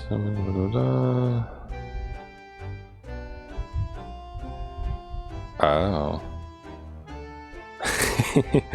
Back in the 1950s, the author Nancy Mitfield wrote a guide to words that were suitable for the aspiring upper class and words that were used by the aspiring middle class.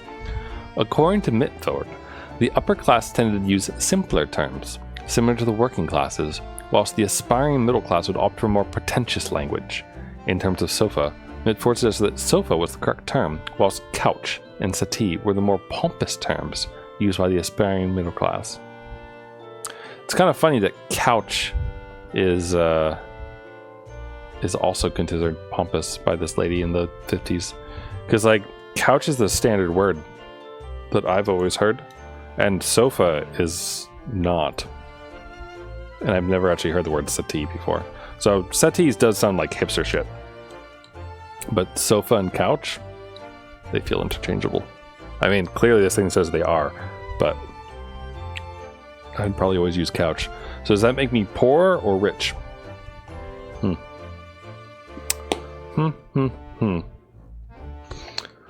There is some things here though that, like, the settee says like that it was originated in the Middle Ages, and it was typically made from wood with an elegant and intricately carved badge. So that sounds more like park benches to me, but still. Anyway, it's weird to me that there's a sofa.com, but I suppose anyone will monetize anything. Now, I have a rather lot to prepare for tomorrow, you know.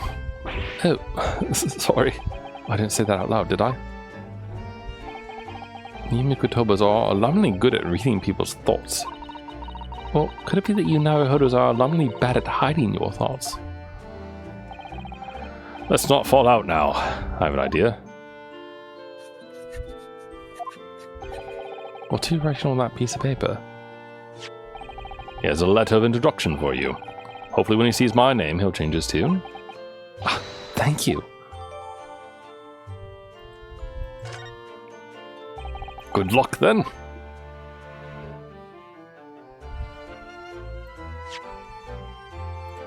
I want to know what he wrote. Oh, we can't see it. The Blackbird line. It's on the back of his ticket. Look at this, some sort of steamship ticket. The SS Grouse. First class cabin 001. Yokohama departure 11th September. London arrival 1st of November. Oh, that's the boat that Professor Mikotobo and Judge Jikoku came from on Japan, isn't it? Yes, I think it's called at Dunkirk on the north coast of France. For a night before finally arriving in Dover. I think it's been almost a year since we arrived in Dover on the SS Burr. Seems a shame not to keep your ticket as a memento of your trip, don't you think? Yes, I agree. I have mine safely in my diary. And I keep mine in my wallet, so I have it with me at all times. Oh, well, how strange. Where could have gone? Are you like this on purpose, Mr. Naruhodo? Did I imagine it? Or was that comment accompanied by a little sigh? Oh, interesting. Why is that important?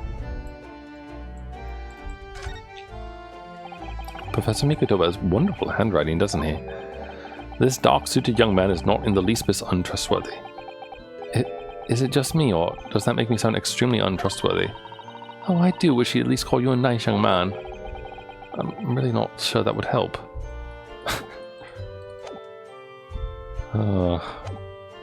Why are our poor protagonists always like this? Hello, Mr. Scottman. If you just cast your eyes over this, Governor Caden. What's this, son? Can I pull the wool over my eyes, you good-for-nothing Japanese student? Mikotoba. That young jock from the forensics laboratory? That Mikotoba? Yes, exactly, him. Oh dear. Perhaps I should have said something sooner. I'm Eugene Mikotoba's daughter, Sisato. Jings! You're the young man's daughter! And you didn't even think to mention that afore. I do apologize. Why, well, you best take a seat then. Can offer you a cup of tea, perhaps? Didn't forget to try one of these wee handcuff biscuits.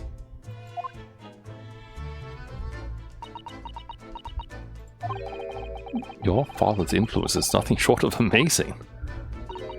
I'm bitterly regretting not announcing who I was from the onset now. So then, what can I do for you, Anne? Well, we're currently investigating a case. It's one of your warders, you see. He's gone missing. Missing? That's right. It's surely been reported to you as well, being the prisoner governor.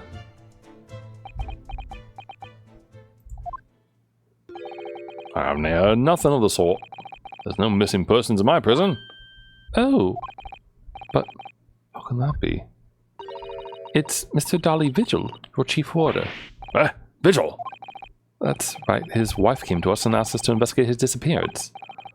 Let's skip the part about him only going missing yesterday for now.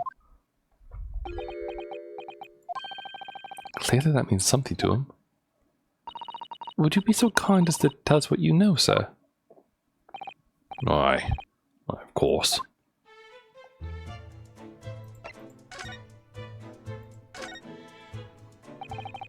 We understand that Mr. Vigil is the chief warder here at the prison. Aye, that he was. Strong sense of responsibility and dedicated to the job. No doubt about it. He was a fine warder. Sorry, did you say was? Aye. Doesn't he work here no more? He left the job. Oh, why? What was this exactly? There's a question. What was it about? Can it be much less than 10 years ago now? What? 10 years ago? He stopped working here 10 years ago? Why? As I mind it, you can't. I've never heard the fella's name in all that time. There's a worry he was going missing though. But Mrs. Vigil made no mention of it. I think perhaps Mr. Naruhodo, that his wife simply doesn't know. I think she's unaware that he no longer works here. Governor Caden, can you tell us what happened? Why did Mr. Vigil give up his job here? That's, important, is it? Yes, I believe it may be. What are you thinking, Mr. Naruhodo? I can't help wondering, given that it was 10 years ago. Oh! Which was exactly when the professor was being held at this prison.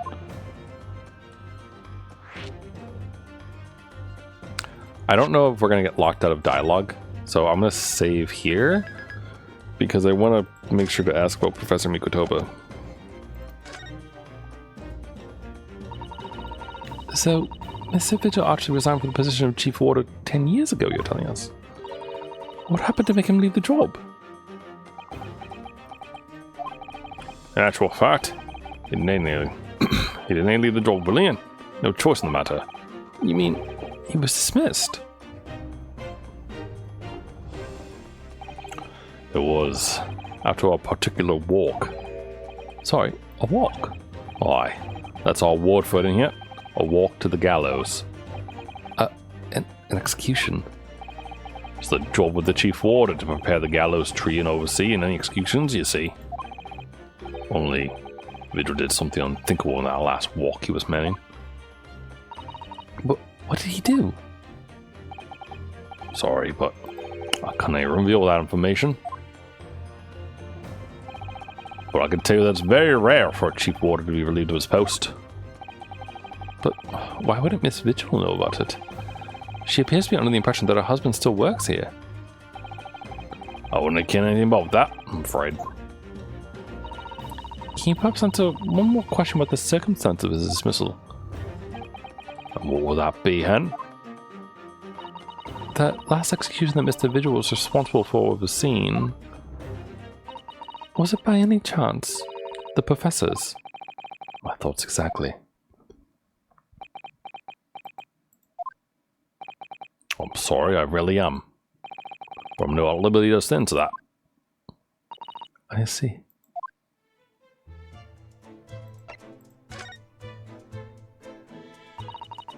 My father came to Britain all those years ago in order to study forensic medicine. But you seem to have been well acquainted. The dead room, prison, and the cemetery have a lot to do with one another. After all, they need fresh corpses for forensic research. Again. Yes, I can imagine. The advancement in medical science isn't always particularly palatable. Your father worked in the laboratory just on the far side of the graveyard, in the basement of St. Sinner's. Still in use today. St. Sinner's? That's come up before, I'm sure. Yes, that's right. We've been there. Mikotoba and I used to ride a carriage together and negotiate terms. More fresh material, I suppose. Aye. When we used to sit in here for hours and get on a book dissection and all the sorts. Oh, it shit takes me back. Or a pot of tea and a plate of cough biscuits, of course. How charming.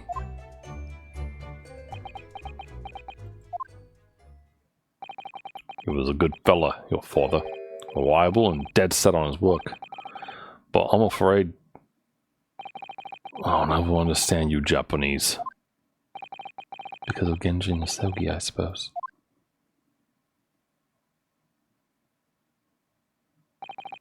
Well.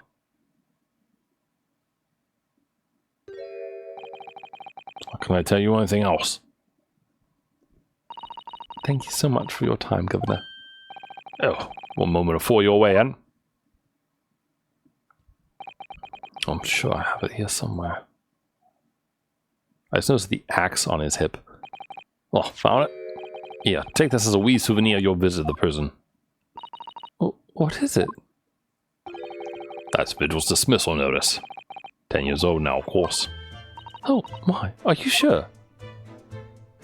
Why? No trouble at all. It's not the original, mind.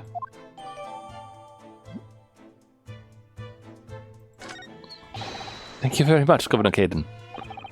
Well, in return,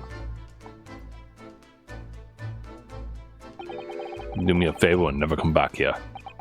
That case is closed.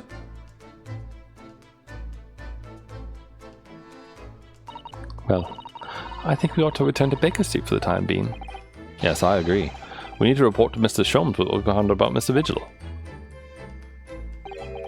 What will he tell Mrs. Vigil, I wonder? I don't know, but I really want to investigate this. Ah, look, we have an opportunity here now, while the governor's away. Mr. Naruhodo, you'll be imprisoned if you were caught. Well, that's a good point. Perhaps not, then. Is that a parrot? No, that's like a toucan. I guess there isn't really anything to investigate here. Chief ordered daily vigils relieve his post with immediate effect for having violated Clause 132 of Her Majesty's Code of Conduct for Prisons. All rights to redundancy pay and other financial benefits are fully revoked. Reason for dismissal: aiding and abetting the escape from this prison of convict professor just prior to its execution. Details of the escape are still being investigated. Full cooperation and correct will be expected from prisoner Governor Barry Caden. Additional notes. Oops. Additional notes. Indications are that the jailbreak plot was conceived prior to the convict's incarceration. It's believed that the convict engaged in some form of negotiation with prison staff in order to secure assistance. Full disclosure of information regarding these negotiations will be demanded. So he was dismissed to be interrogated, and etc. Alright. I'd hope to present the picture to the warden, but I guess that's not going to happen. Sorry, I really want to... Do you have any thoughts about this? Nope, he doesn't give any shit.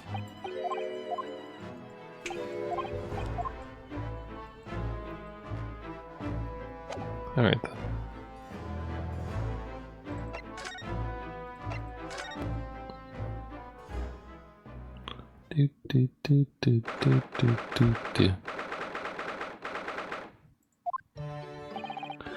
We're back. Hello, you too. Oh, sorry. I thought you'd be back before long, so I baked some scones for us all. So that's what that delicious smell is. Greetings, my dear fellows. You've returned a good deal sooner than I was anticipating. Hello, Mr. Sholmes. Hello, Mr. Sholmes? Say nothing.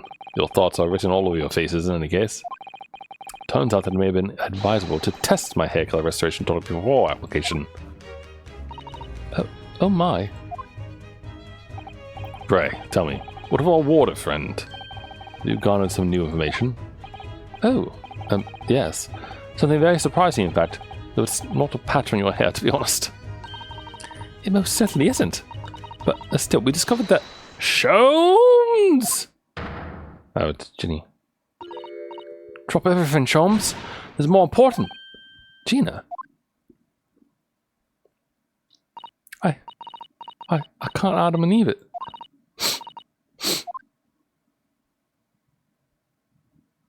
What's happened? Clearly a very grave matter indeed. Poor Mr. Strahd made no mention of my hair whatsoever.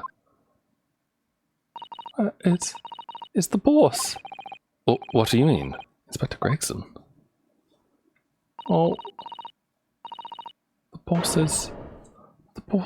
He's dead. No! Not my fish and chip eater, man. Oh, and poor Gina's crying. Get the tears out of her eyes. The boss is... He's dead. What? They just found his body. Shot with a pistol. What? But Inspector Gregson. He was murdered. No, Craig, see? Come in, my dear girl. Tell us the whole story.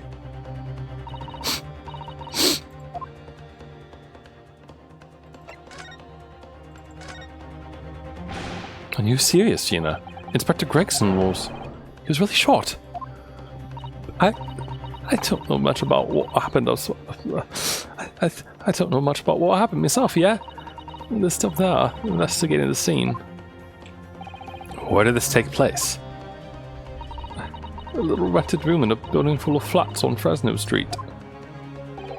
The outskirts of town, nowhere near his home. He was perhaps investigating a case then. The thing is, no one at the yard knows nothing about no case around there. How strange. The boss was... He was so good to me. I know he ain't up to much yet, but one day I was going to show him. I became a proper detective. Oh, Ginny.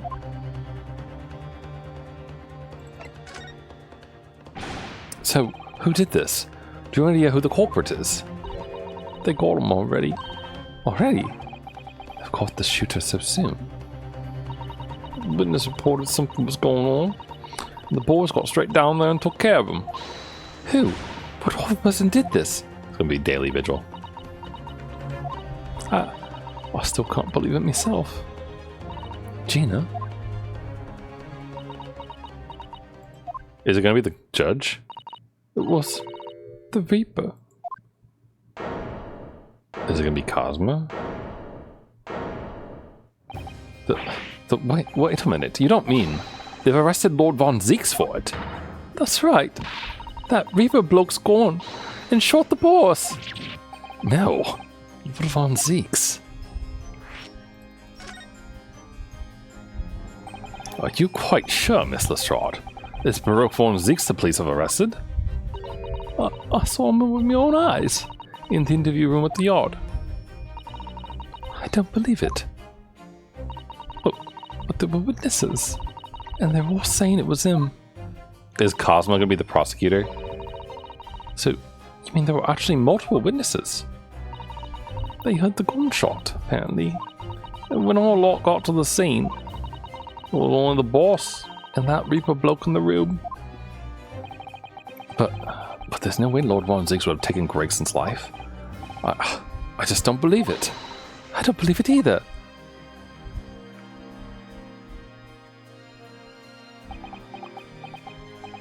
Thank you for informing us, Miss Lestrade. This really is most terrible news. I'm dreadfully sorry. What are you saying sorry for? You didn't do nothing.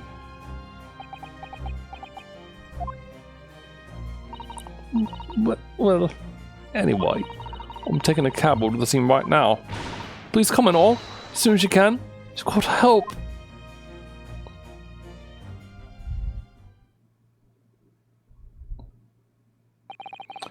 Detectives locked to appear whenever some sinister plot has unfolded. Little wonder we all look haggard. Sometimes these things are almost too much for the nerves. Mr. Shims? What use is there in being a great detective if I fail to see something like this coming, How could I let this happen to Gregson? To Gregson? Mr. Naruhodo, I shall leave at once to begin my investigations. Of course, yes. Me too. It would be helpful if you could talk to Mr. Reaper and see what you can glean. I'm sure you were intending to do so anyway. Until later, then. Inspector Gregson. Dead. And Lord Von Zieks arrested. Bruno, Susie, I've called you a handsome. It's waiting outside. Thanks, Iris. Shall we, Mr. Sato? Yes.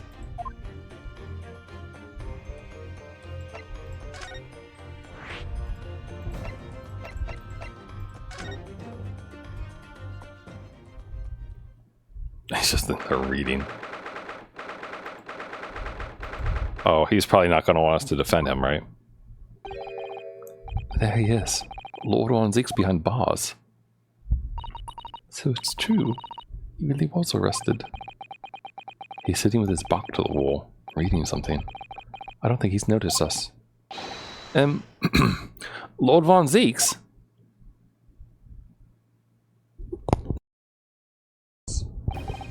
Fancy meeting you here. The last place on Earth I'd like to be, with the last person on Earth I'd like to see. Redfish, bluefish. I couldn't very well not come. We heard what happened. That Inspector Gregson was... Go home. This has nothing to do with you. But... Forgive me, Lord Von Zieks, but I must disagree. Inspector Gregson was very helpful to us on a number of occasions. We're indebted to him. At the very least, we owe it to him to find out the truth about his death. You must help us with our investigations, please! There's really nothing I can tell you. What were you just reading at the back of the cell there? Was it something related to the case? This. The Yard isn't quite so cavalier with its information as to share case details with the suspect. This is a letter from an old acquaintance. Oh, who might that be? Someone you know, as it happens. Albert Harebrain. Of course, yes. I keep forgetting they went to the same university. And I would like to read my correspondence in peace. So let's get this over with, shall we? What is it you want to know? Strange. I mean, let's face it, Lord Von Zieks never minces his words. But they seem to have less bite than usual somehow.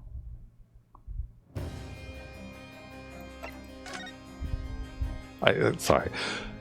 I wish I wasn't so lazy right now and that I'd actually, turn on the light in my room and had the camera going, because every single time this music starts up, it just makes me smile. It's so good. Can you at least tell us your side of the story, Lord Von Zieks? What happened? How much do you already know? We know that the inspector was shot dead in a small rented room on Fresno Street, and that you were found there by the police when they arrived on the scene and immediately arrested. We were told that nobody was else in the room, and that some witnesses heard the gunshot. Then you're well informed, and there's really nothing I can add. The truth is, I don't know what happened myself. But the gunshot? Obviously you didn't fire the gun, did you? I'm not in the habit of shooting the people I work alongside. I also heard the noise. However, before I had a chance to investigate, I was apprehended by the arriving officers. So he doesn't actually know what happened. If I might ask, what were you doing in that place to begin with? I don't need to answer that. Oh. After all, you're not representing me. He is going to need a lawyer, though.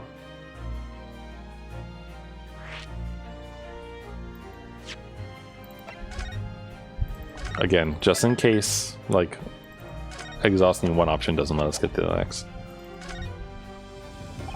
Who is going to be representing you on court, Lord Von Zieks? Anyone other than you, I should imagine. Sorry. Hard not to laugh sometimes at some of these things. He's so fucking angry at us all the time. It's great. Anyone other than you, I should imagine. Huh. Would I be right in assuming that you have no representation as yet. Defense lawyers shy away from any trial involving the Reaper, as I'm sure you know. But this is different. In my career, of all the defendants I prosecuted, only 19 have ever been acquitted.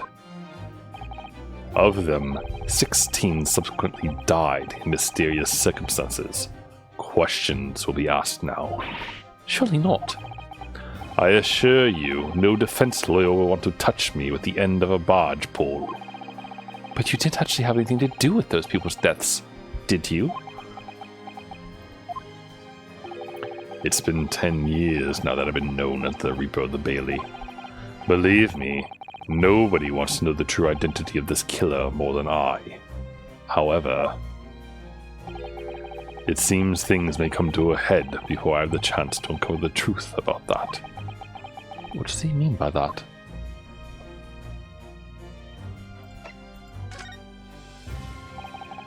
After the trial, Professor Harebrain was supposed to go straight back to Germany, I thought. It's a letter to inform me of his safe arrival at home. I arranged his passage by sea and rail. It's a relief, I must say. He should now be beyond the reaches of the Reaper. Because the Reaper doesn't follow people abroad, you mean?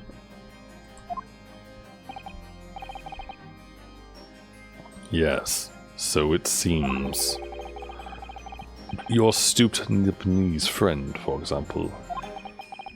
You told me he was keeping well in Japan when I inquired the other day. Yes, that's right. He's an author now, happily working in Tokyo. So Professor Harebrain is safely back in Germany now? He is.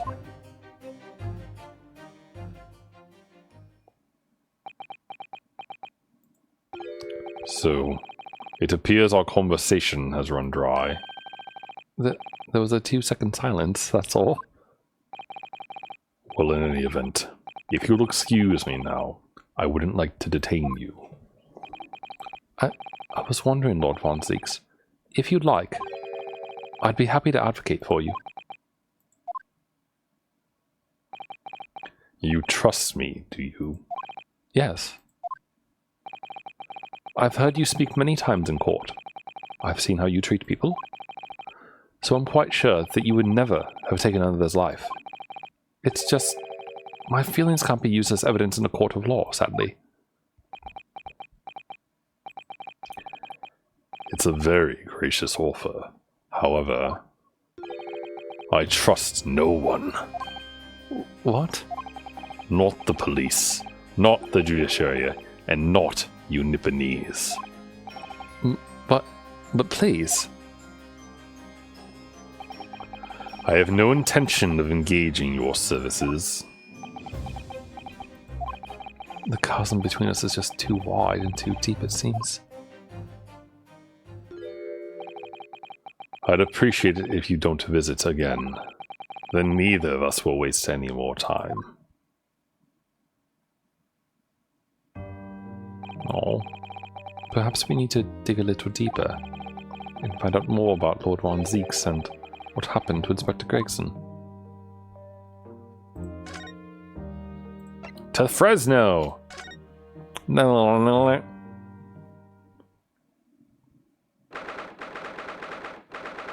So, I hope Shums is here, because otherwise are these people... Oh no, Gina will get us in, I guess.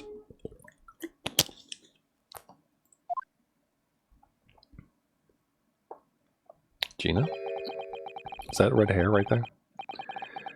This really is an out-of-the-way part of London. I doubt many people find their way down this back street. So this dust-ridden rented old room is where it happened then. So this is how Inspector Gregson lost his life. Yes, and the police are already hard at work investigating, it seems.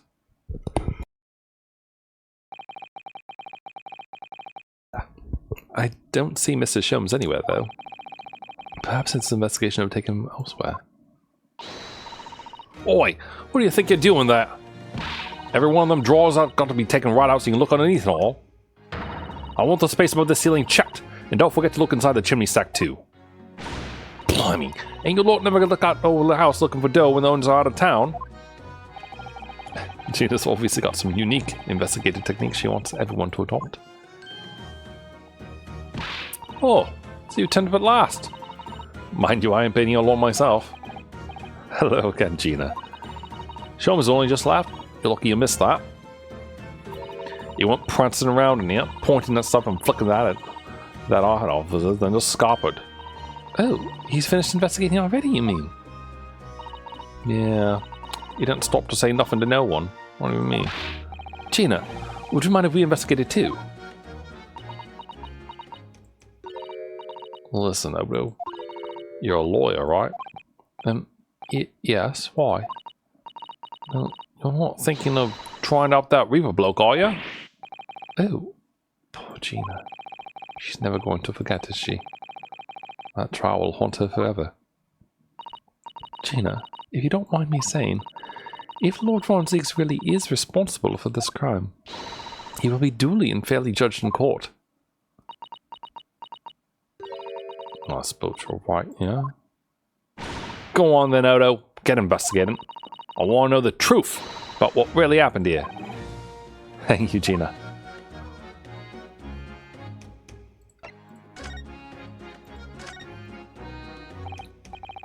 She pulled herself together pretty well, though, didn't she? Gina, what was Inspector Gregson doing here in the first place? That's what I want to know. It's what, half a year since I got out of the blink? That's why I decided to give up me diving and become a detective instead. Oh, yes. Mr. Shums twisted the inspector's arm to agree to take you on as an apprentice, didn't he? Something like that, I think. Anyway, the point is, I don't really know much about the boss till then. But it turns out, he's a bit of a legend at the yard. Goodness, really? They say he managed to solve some really tricky case, just like that. He did? Yeah, and ever since then, he started going out on all sorts of investigations, but always on his own. No one else at the yard even knows what half the cases he's working on are, apparently. That's not how it's supposed to work, is it? So what was the legendary inspector doing in a dingy little room like this? I know he had a lot of respect for the Reaper and all, and look where that landed him. Respect for the Reaper? In what way? Heard him say as much. I'll take my hat off to that fella, were his words. Not how the general public feels, is it? Those people are terrified of the Reaper. Yeah, the boss said that's exactly why he respected the bloke. I didn't realize Gregson held the Reaper in quite such high regard. He said something else to me all, but I didn't need to worry about the Reaper, because he only goes after people who are bad. It couldn't set my mind at ease when he said that. Right.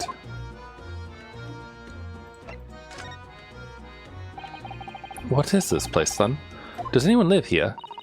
Apparently it's been rented by some cove called Hugh Bone. Really? Hugh Bone? Hugh Bone? It's a sort of here today gone tomorrow name, that, isn't it? Yeah, it's what we call an unidentified person.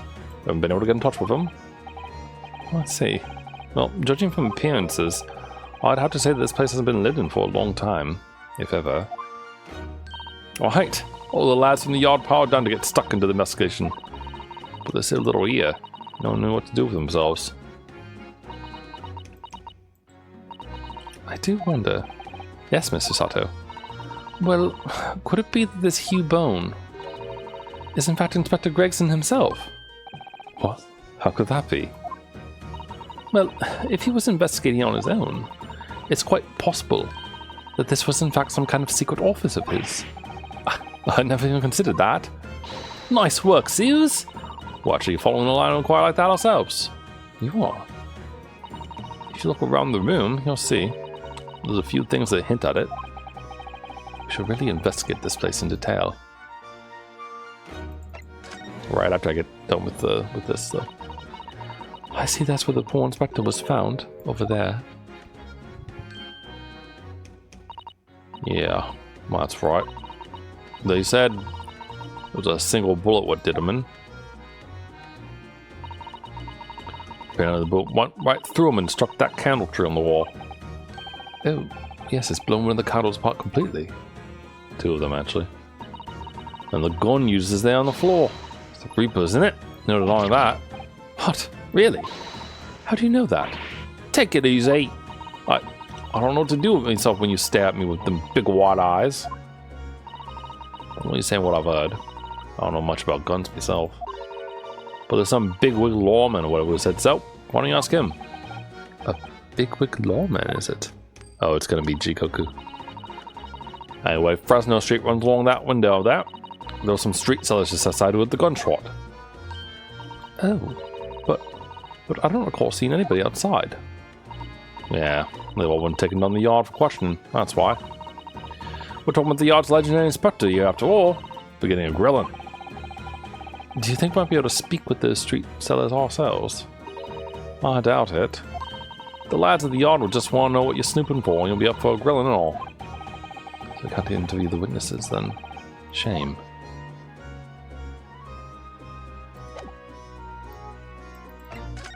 Alright, Gina. Where to begin here? How about with this portrait of Mrs. Vigil? Oh, it's a photograph stand. I suppose it must be a picture of one of Inspector Gregson's family members. Oh. What's the matter? Your eyes look like they're about to pop out of your head. They are. Look, Mr. Naruhodo. Quickly. Why do I feel like this woman is familiar somehow? Of course she's familiar. We met her only this morning. Oh, it's Mrs. Vigil. This makes no sense. Why would there be a picture of Mrs. Vigil in here? To be frank, I don't think I've ever been more stumped. I'm sorry to say I have no idea either. I mean, it's not that strange. Right?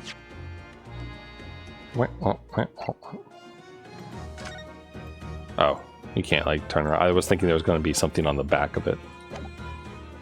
Alright. There's a big-ass case board?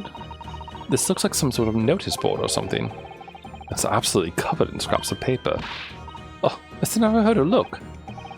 This, you mean? It's an autopsy report, isn't it? And these are case notes here, and details of prison inmates. Yes. In fact, there are all sorts of documents that only a detective could normally acquire. What on earth went on in this room? Some more newspaper cuttings? Oh, and this one here! Oh, yes. The advertisement, you mean? To the Red-Headed League? But why? What's that doing here? Whoever occupied this room is clearly interested in it for some reason.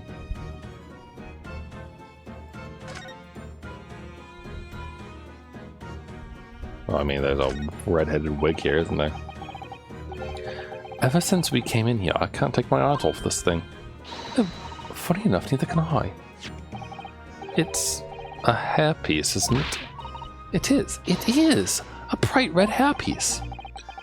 And I suppose the fact that it's right there next to where the body was found means we have to expect that Inspector Gregson wore wigs, does it? In such a flame-colored red, too.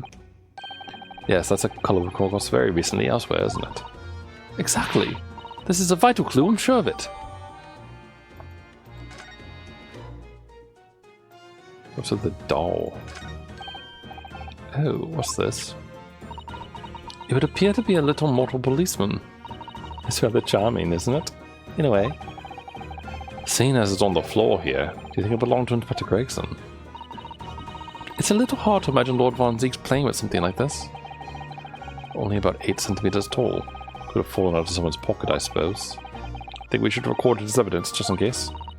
Yes, I agree. It is rather delightful after all, in a way.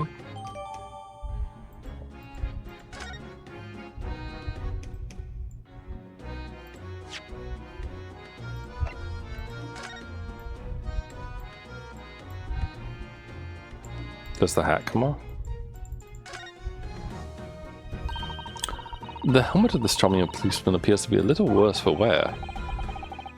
I'm not convinced about the charming part, but yes, you're right. The head part looks like it's been fairly heavily manhandled. Almost as if somebody has enjoyed twisting it around and around for fun. Shall we try twisting it around and around too, for fun?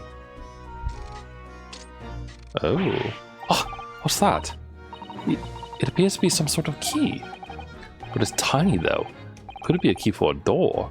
Not at that size. So what is it for, I wonder?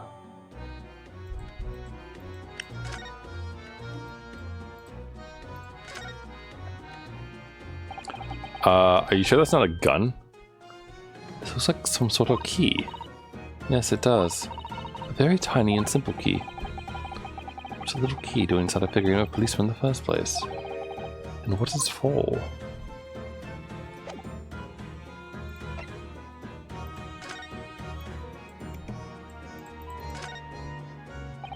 I've always wondered what the underside of a hairpiece looks like.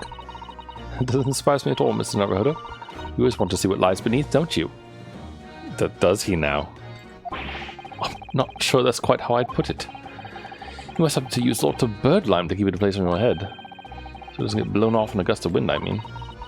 That might be a little inconvenient when you want to take it off again, don't you think?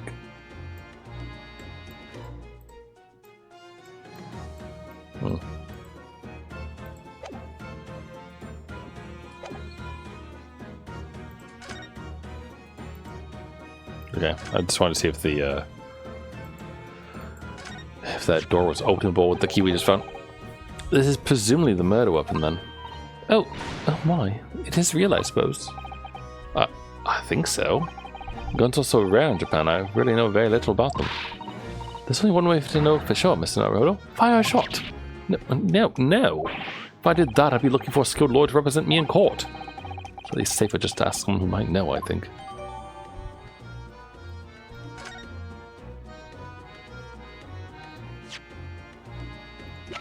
Well, we're already up to a full page. I suppose this must have been the murder weapon.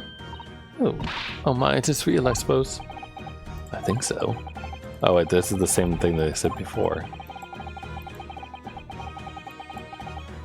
Okay, we need someone more familiar with firearms to talk to. Maybe Van Zieks.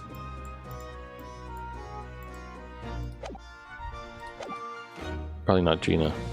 Maybe one of these guys, actually? Well, excuse me. You're looking down on us from the great beyond, Inspector. Don't worry. We'll look after things at the yard. I've interrupted some deep thoughts there. Can I get your help with the gun? Sorry, sir. Can't see a thing, sir. Too many deer, sir. Right. Perhaps I better leave you to your work then.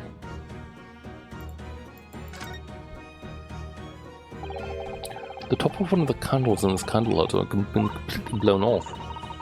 Yes, there's wax splattered on the wall behind, look. I suppose if a bullet had hit it, it does seem very likely. Excuse me. It does seem likely that the bullet hit the candle, having first passed through the inspector's body. Ugh. The wax on the wall looks like blood to me.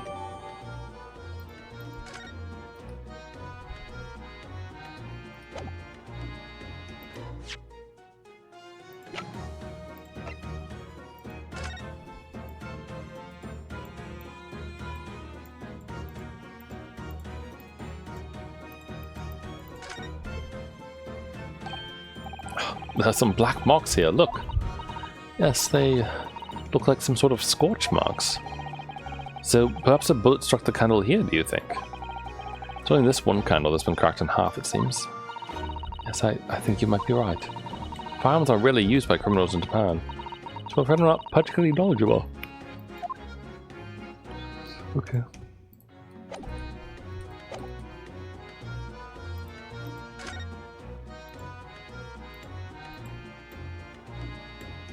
Now I can look at the fireplace. An empty fireplace makes the room feel even colder than it would otherwise, doesn't it? It's thick with dust, look. I think it would be fair to say that it hasn't been used in a very long time. In other words, whoever lived in this room must have been extremely hardy in cold weather. Or nobody lived here at all, and merely visited when the occasion arose. I wouldn't like to say which is more likely. No, that's right. It's one or the other. Okay, I think we're ready to maybe present things to Gina to see if we can Why can't I investigate the wall? Somebody very haphazardly nailed those boards over all the broken glass, haven't they? You couldn't even really call it a window anymore. Mel, if you remember the window in Mr. Knoxmay's room, that was totally blocked up with bricks. This one does at least let in some light. Say nothing more about it. Starting to feel even more sorry for Mr. Knoxmay now.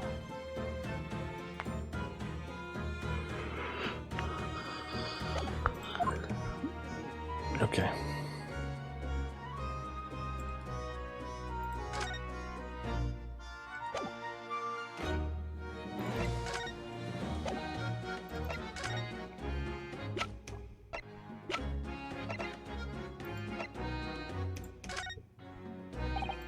Gina, what do you make of this?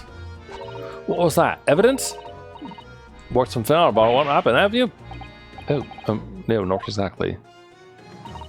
Well, I've been long enough in the job to get all this deducting business yet. But I swear I want to get the person what did this to the boss. Okay. Can I show you the fact that this is a key? No.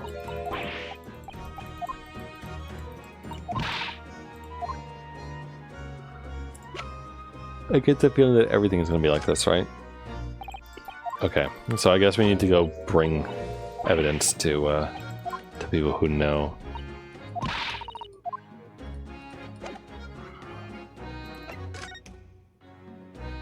She says we need to spend more time investigating here, but is that true? Hold on, let me try the picture maybe. Picture? No.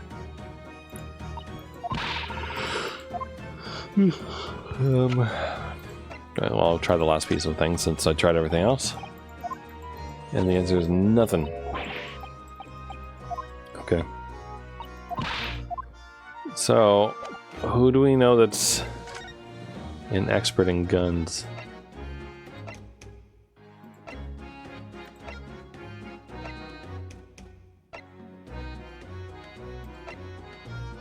I mean, I guess if we went to show him the suite. No, he's not here. Fuck.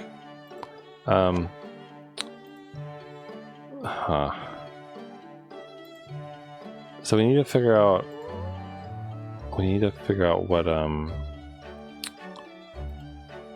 What I've got wrong, I guess.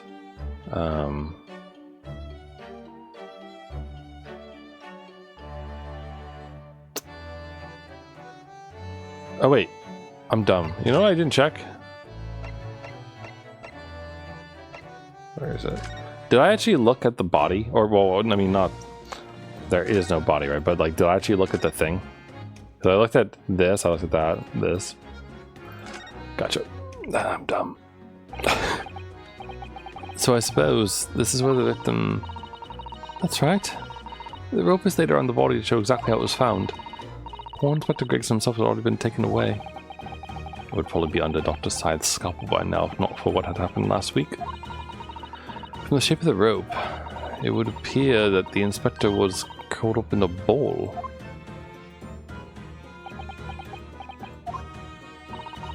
Are you feeling alright, Mr. Naruto? You look like you've just seen a ghost. I know it's just a rope, but, well, it conjures up quite a terrifying image, that's all. Especially with that bloodstain next to it.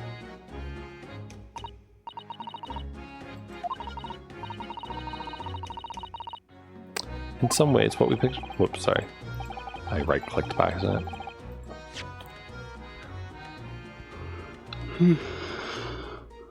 Well, I do understand. In some ways, what we picture in our minds can be even worse than reality. Susato-san is so strong, though she's taking this far better than I am. Did I investigate the bloodstain? No. Okay. Now I think I probably have it. I think.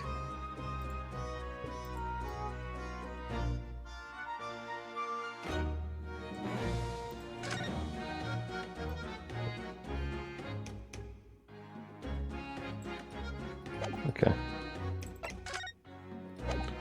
I don't think there's anything else to show, unfortunately. Oh yeah, now it's changed. So, where else should I go? I mean, if it... The only one that I could think of to go is maybe the prison again. See if he can tell us anything with a gun. Oh, you can't. Alright then, never mind, never mind.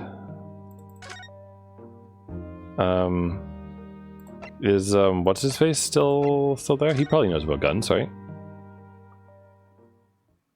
Oh, aha, it's loading.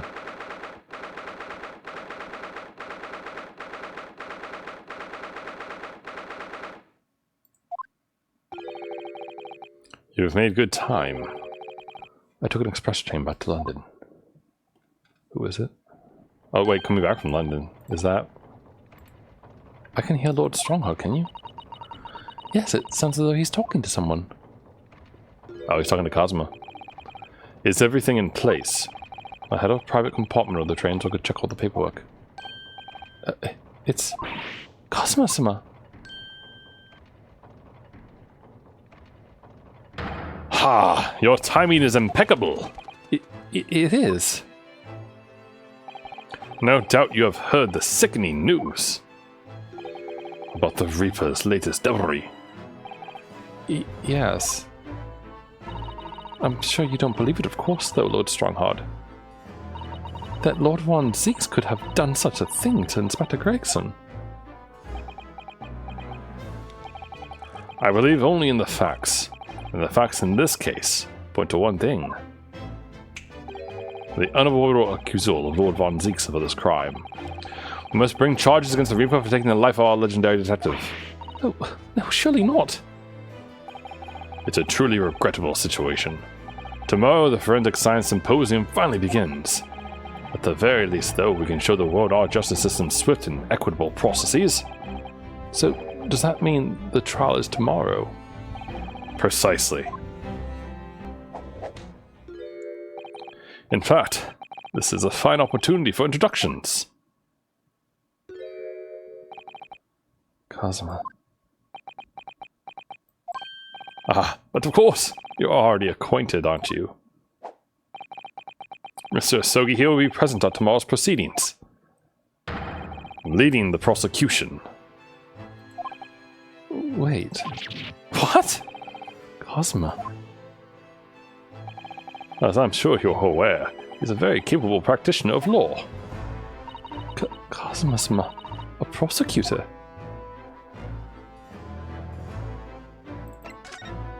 Cosmo, what are you doing? I'm sure you can imagine that tomorrow's trial will be closely followed all over London. In fact, no, people all over the Empire will be watching closely to see how it unfolds. There's no salvation for anyone in a trial prosecuted by the Reaper the Bailey. And now, the Reaper himself must stand in the dock. Quite so. The public wants answers about the Reaper. Answers about how and why those who escaped conviction subsequently died mysterious deaths. But Lord Von Zieks' family denies any involvement in such matters. And there have been thorough investigations that have proven him to be innocent.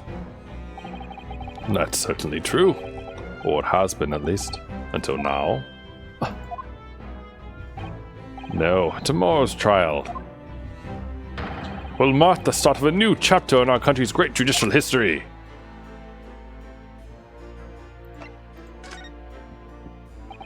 So, Cosmo will be prosecuting tomorrow. That's right. But he's a defense lawyer, Lord Strongheart.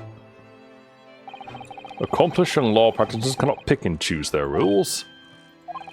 And imagine what it will mean for the prosecution to know the strategies commonly employed by the defense. A devastating combination, wouldn't you agree? Absolutely. I've no doubt at all that Cosmo will be razor sharp as a prosecutor. But why Cosmo-sama? There are surely many other highly skilled prosecutors in Great Britain. It was a personal request. I asked to be assigned to the trial. You asked for this? But why? It will all become clear tomorrow. I'm guessing you intend to stand for the defense, don't you? Although, the Reaper appears to be turning down all offers of representation. I'm surprised such a personal request would have been upheld. It seems unprecedented. Quite exceptional, in fact. You are quite right, Miss Mikadova. Tomorrow's trial will be unprecedented and exceptional in every way.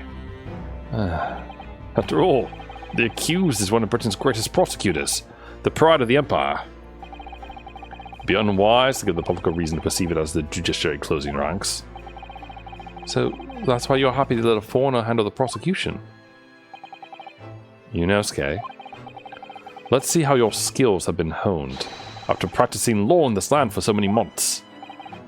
Cosma, I don't understand why you're being so hostile to me now. This isn't going to end well, my friend. Oh, yes, we noticed that there was a gun at the scene of Inspector Gregson's death.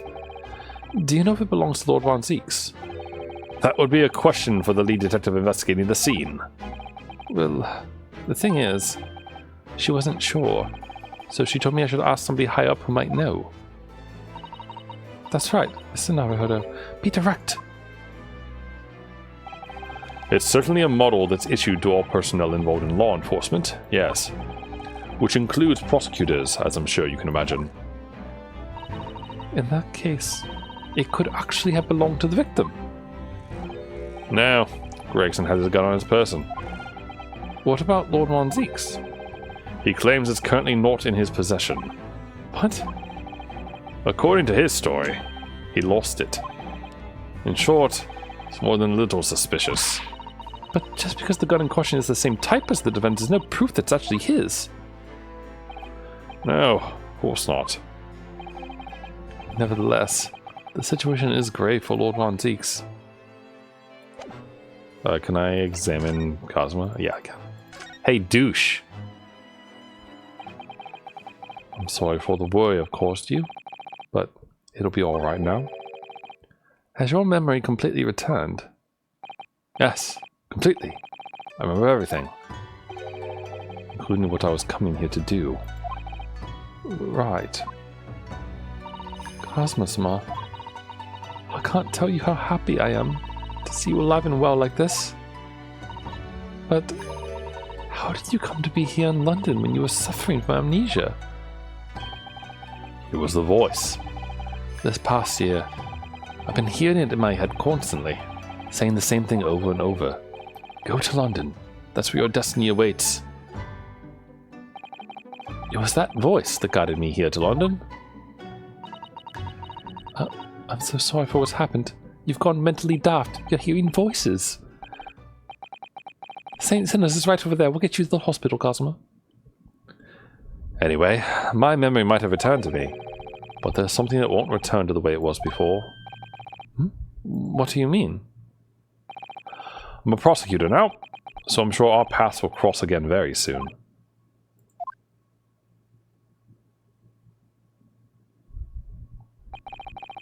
Doesn't look like we're going to glean much more here. Well, thank you very much, Lord Strongheart. Tomorrow's trial will go down in our Empire's history. There's much you could learn from the public gallery.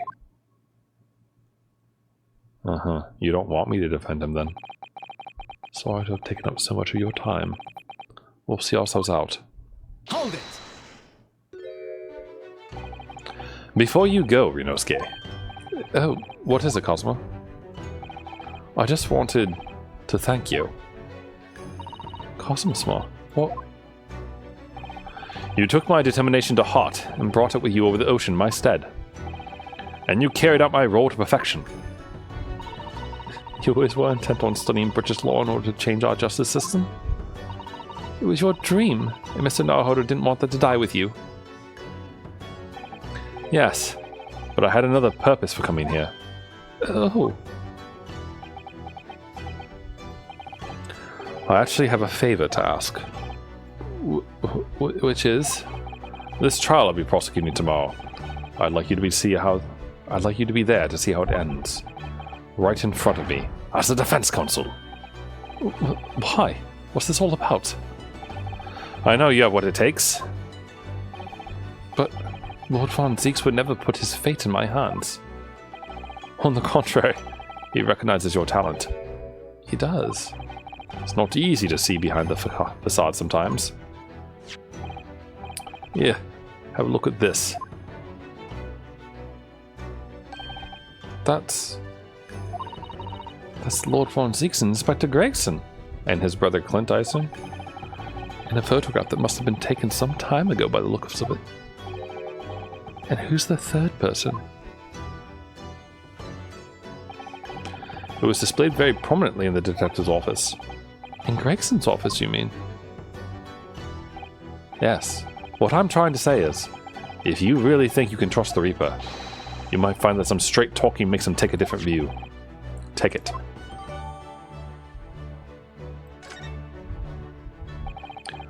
I don't understand. Why are you giving me this? Just hurry, Ryunosuke. Visiting hours at the prison are almost over. What are you doing, Cosmo? And you're just gonna let him? If I, hold on. I don't want it to get taken away from me. But what happens if you, does he just dismiss it? I wonder. Like it's beneath his notice? Yes, it is. Good. You'll never see it coming then when I'm down there, not in the public gallery like you want me to be.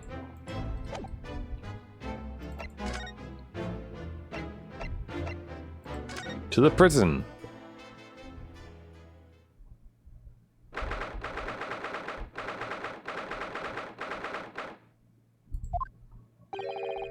Lord von Zieks is still reading that letter. They've been gone quite some time, though. Either he's an incredibly slow reader, or it's an incredibly long letter. I might even be able to read English faster than he can. I was intending to ignore you entirely, but I can't turn a deaf ear to such an insulting Nipponese. Oh, sorry. I didn't think you'd hear that. I had the case notes brought to me in secret. I was reading them to pass the time. Yes, we heard that your trial is set for tomorrow. Which is none of your business. So, have you found a lawyer? How many times must I reiterate the same thing? This has nothing to do with you. In other words, no. We were just talking to Lord Strongheart, and the prosecutor for your trial has been decided.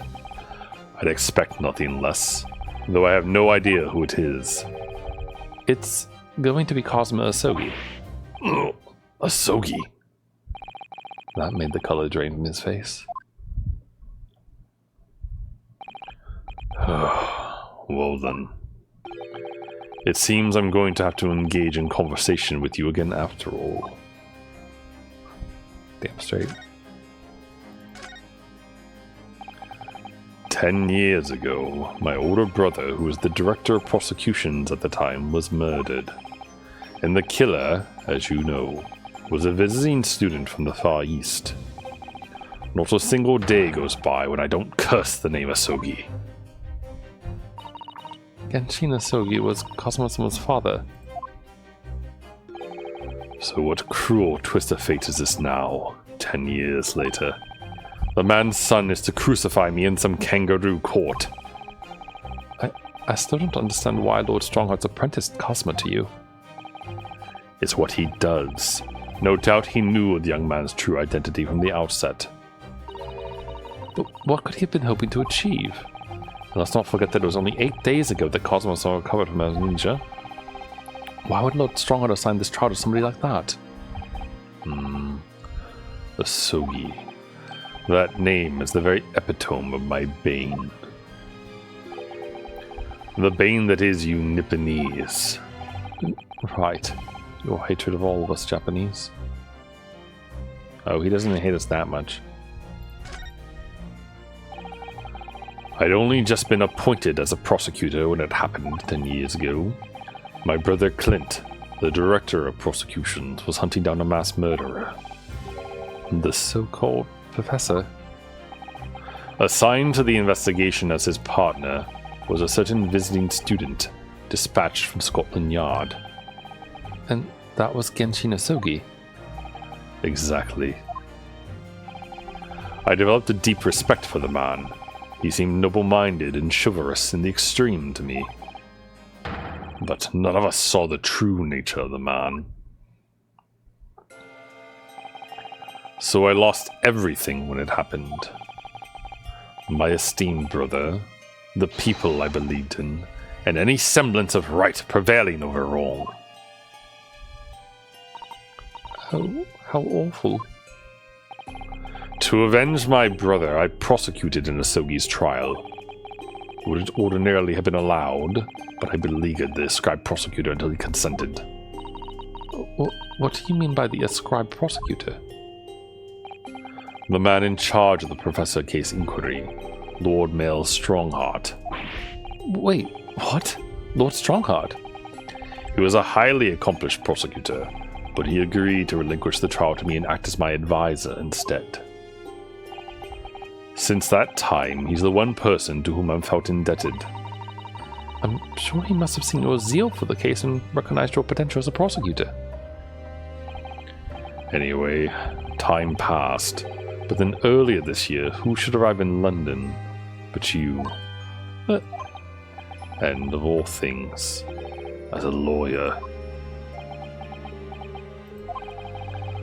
I felt your animosity the first time I ever faced you in the courtroom. Your obvious deep loathing of us Japanese. I kept telling myself it was illogical. But for so many years that hatred had festered inside me, I could no longer control it. And I can understand why. Now I know the history. But in the same way that I've long felt the Nipponese to be the bane of my life, to Kazuma Asogi, I am the bane of his. The Reaper who sent his father to the gallows. He's looking for revenge, and he intends to take it in court tomorrow.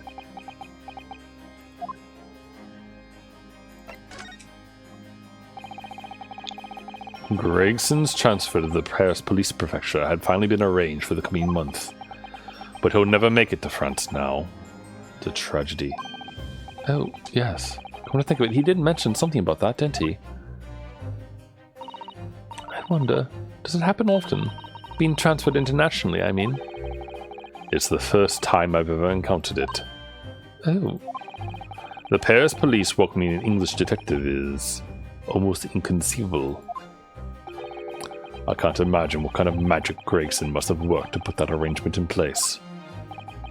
It sounds like that mystery has even the Reaper perplexed. I'm afraid to say that we were very ignorant about Inspector Gregson's standing. We hear that he was considered something of a legend at Scotland Yard.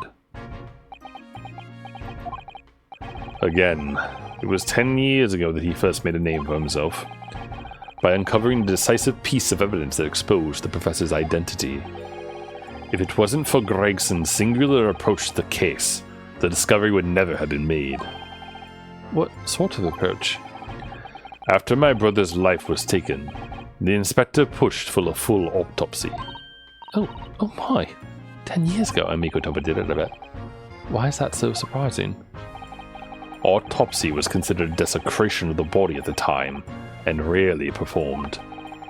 And my brother was of course a noble. That made the idea of it even more unthinkable. But something Gregson had dug up in his investigations made him determined it was necessary. His powerful conviction somehow influenced the House of Lords, and as a result, I could avenge my brother's death. So, you must have had a great confidence in the inspector's abilities then. It's even more inconceivable that you would have taken his life. I don't have confidence in anyone. Oh. And I'm sure Gregson felt the same way. I've no doubt he thought of me only as the ominous Reaper, just like the rest of London. Oh, that's not true. We have a picture to prove it. What really went on between Lord Von Zieks and Gregson, I wonder? What was the true nature of their relationship? About the gun used to shoot the inspector that was found at the scene. Ah, yes. That's not mine. Really? Because common opinion seems to be that it is. What do you expect me to say to that? Lord Strongheart informs us that you claim to have misplaced your firearm. As embarrassing as that is, I'm afraid it's true. When did you lose it then? That, I don't know. Oh. I was issued with a revolver when I first became a prosecutor 10 years ago. I must have stowed it somewhere, I suppose. Or left it somewhere, perhaps. You have something in common with Lord Von Zieks after all, Mr. Naruhodo. A talent for misplacing things. No, this has nothing to do with me. Don't drag me into it. Don't make the mistake of associating me with this Nipponese. Oh dear. The rift is very wide, isn't it? So it's not decisive evidence, clearly. But it doesn't look good, that's for sure.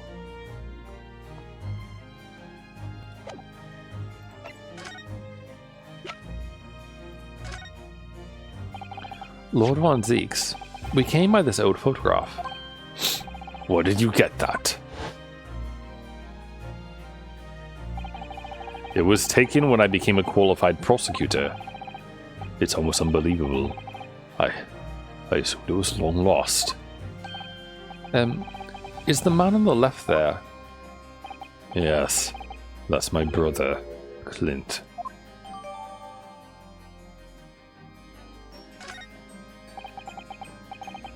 It had to be, really. Apparently, this picture was prominently displayed in Gregson's office. He had a deep respect for you, you know. Were you aware of that? Respect? That's nonsense. No, we've heard someone attest to it very clearly. Inspector Gina Lestrade, no less. Well, maybe once, yes. There was a time things were like that. We were brothers in arms, jovially discussing the future of justice and other such lofty subject matter. There was a nice glimpse of the past. I thank you. I feel as though I've got a nice glimpse of the past then too. There was a glimmer of light in his eyes, a brief twinkle. An insight into the true nature of this man known to all as the Stone Cold Reaper the Bailey.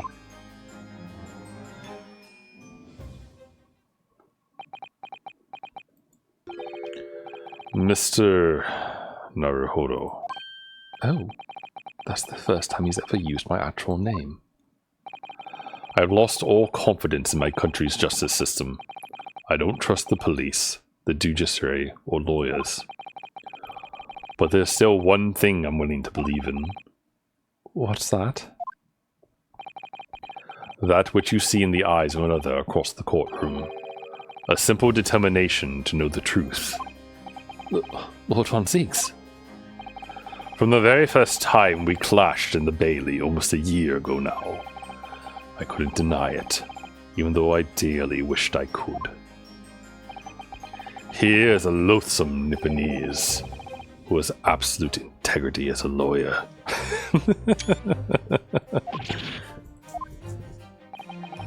There are only two other men I've known with that same look in their eyes. My brother, Clint, and Genshin Asogi. The man he idolized, and the man who betrayed his trust in the most hideous way. When you showed me that photograph just now, it reminded me. You mean this photograph? Back then, I was able to laugh. I was free of the shackles of mistrust that plague me now. I looked to the future with hope. Since then, I protected myself against betrayal by refusing to trust anyone. But at times, the mire into which I've sunk makes it almost impossible to breathe. I'm so sorry. So, Mr. Naruhodo, I want to believe in that look in your eyes. I need to believe in it. In tomorrow's trial, will you advocate for me? Of course I will. It would be an honor. I'm so pleased, Mr. Naruhodo. Then my life is in your hands.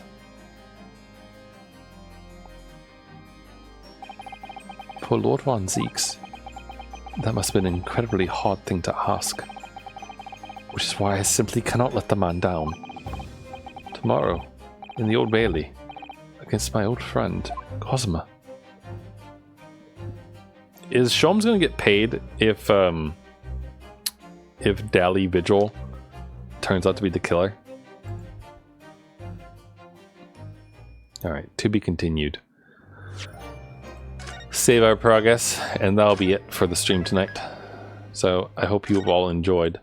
I really enjoyed that. There was a lot, for sure. From, like, the hair of Sholmes and everything else to, man. To Gina crying. Because I don't think we haven't seen that before. Her crying sprite and all that business. To like her like commanding the scene like a boss, and then Cosima being very hostile still. But you know it's fine, I guess. But yeah, good stuff. But it's late, and I should probably get going. In that it's 10:16, and I've had a grand, 2.5 hours away from work, so I need to probably sleep or do something for a little while to prepare for the next day. Tomorrow will likely be more Remnant 2, if you like. So if you want to see some fun co-op and shooting, I've beaten the first world that I was in, Narude, and I'm going to go into the labyrinth area next, and hopefully destroy a bunch of giant cubes. Something like that. But I'll see you all tomorrow. Thank you again for watching. For some reason, I'm thinking about the dreams I had last night. I fell asleep watching a VOD of Hackerlings and like dreamt that I did like a collab with her. It was really, really bizarre, and I'm pretty sure it was influenced by having like her voice on while I slept, because it played like a number of her streams, I think. Anyway, she's a good streamer if you ever see her live. Would recommend. I'll see you all around, and hope you have a good rest of your day, rest of your night, whatever time it is, wherever you are, and bye for now.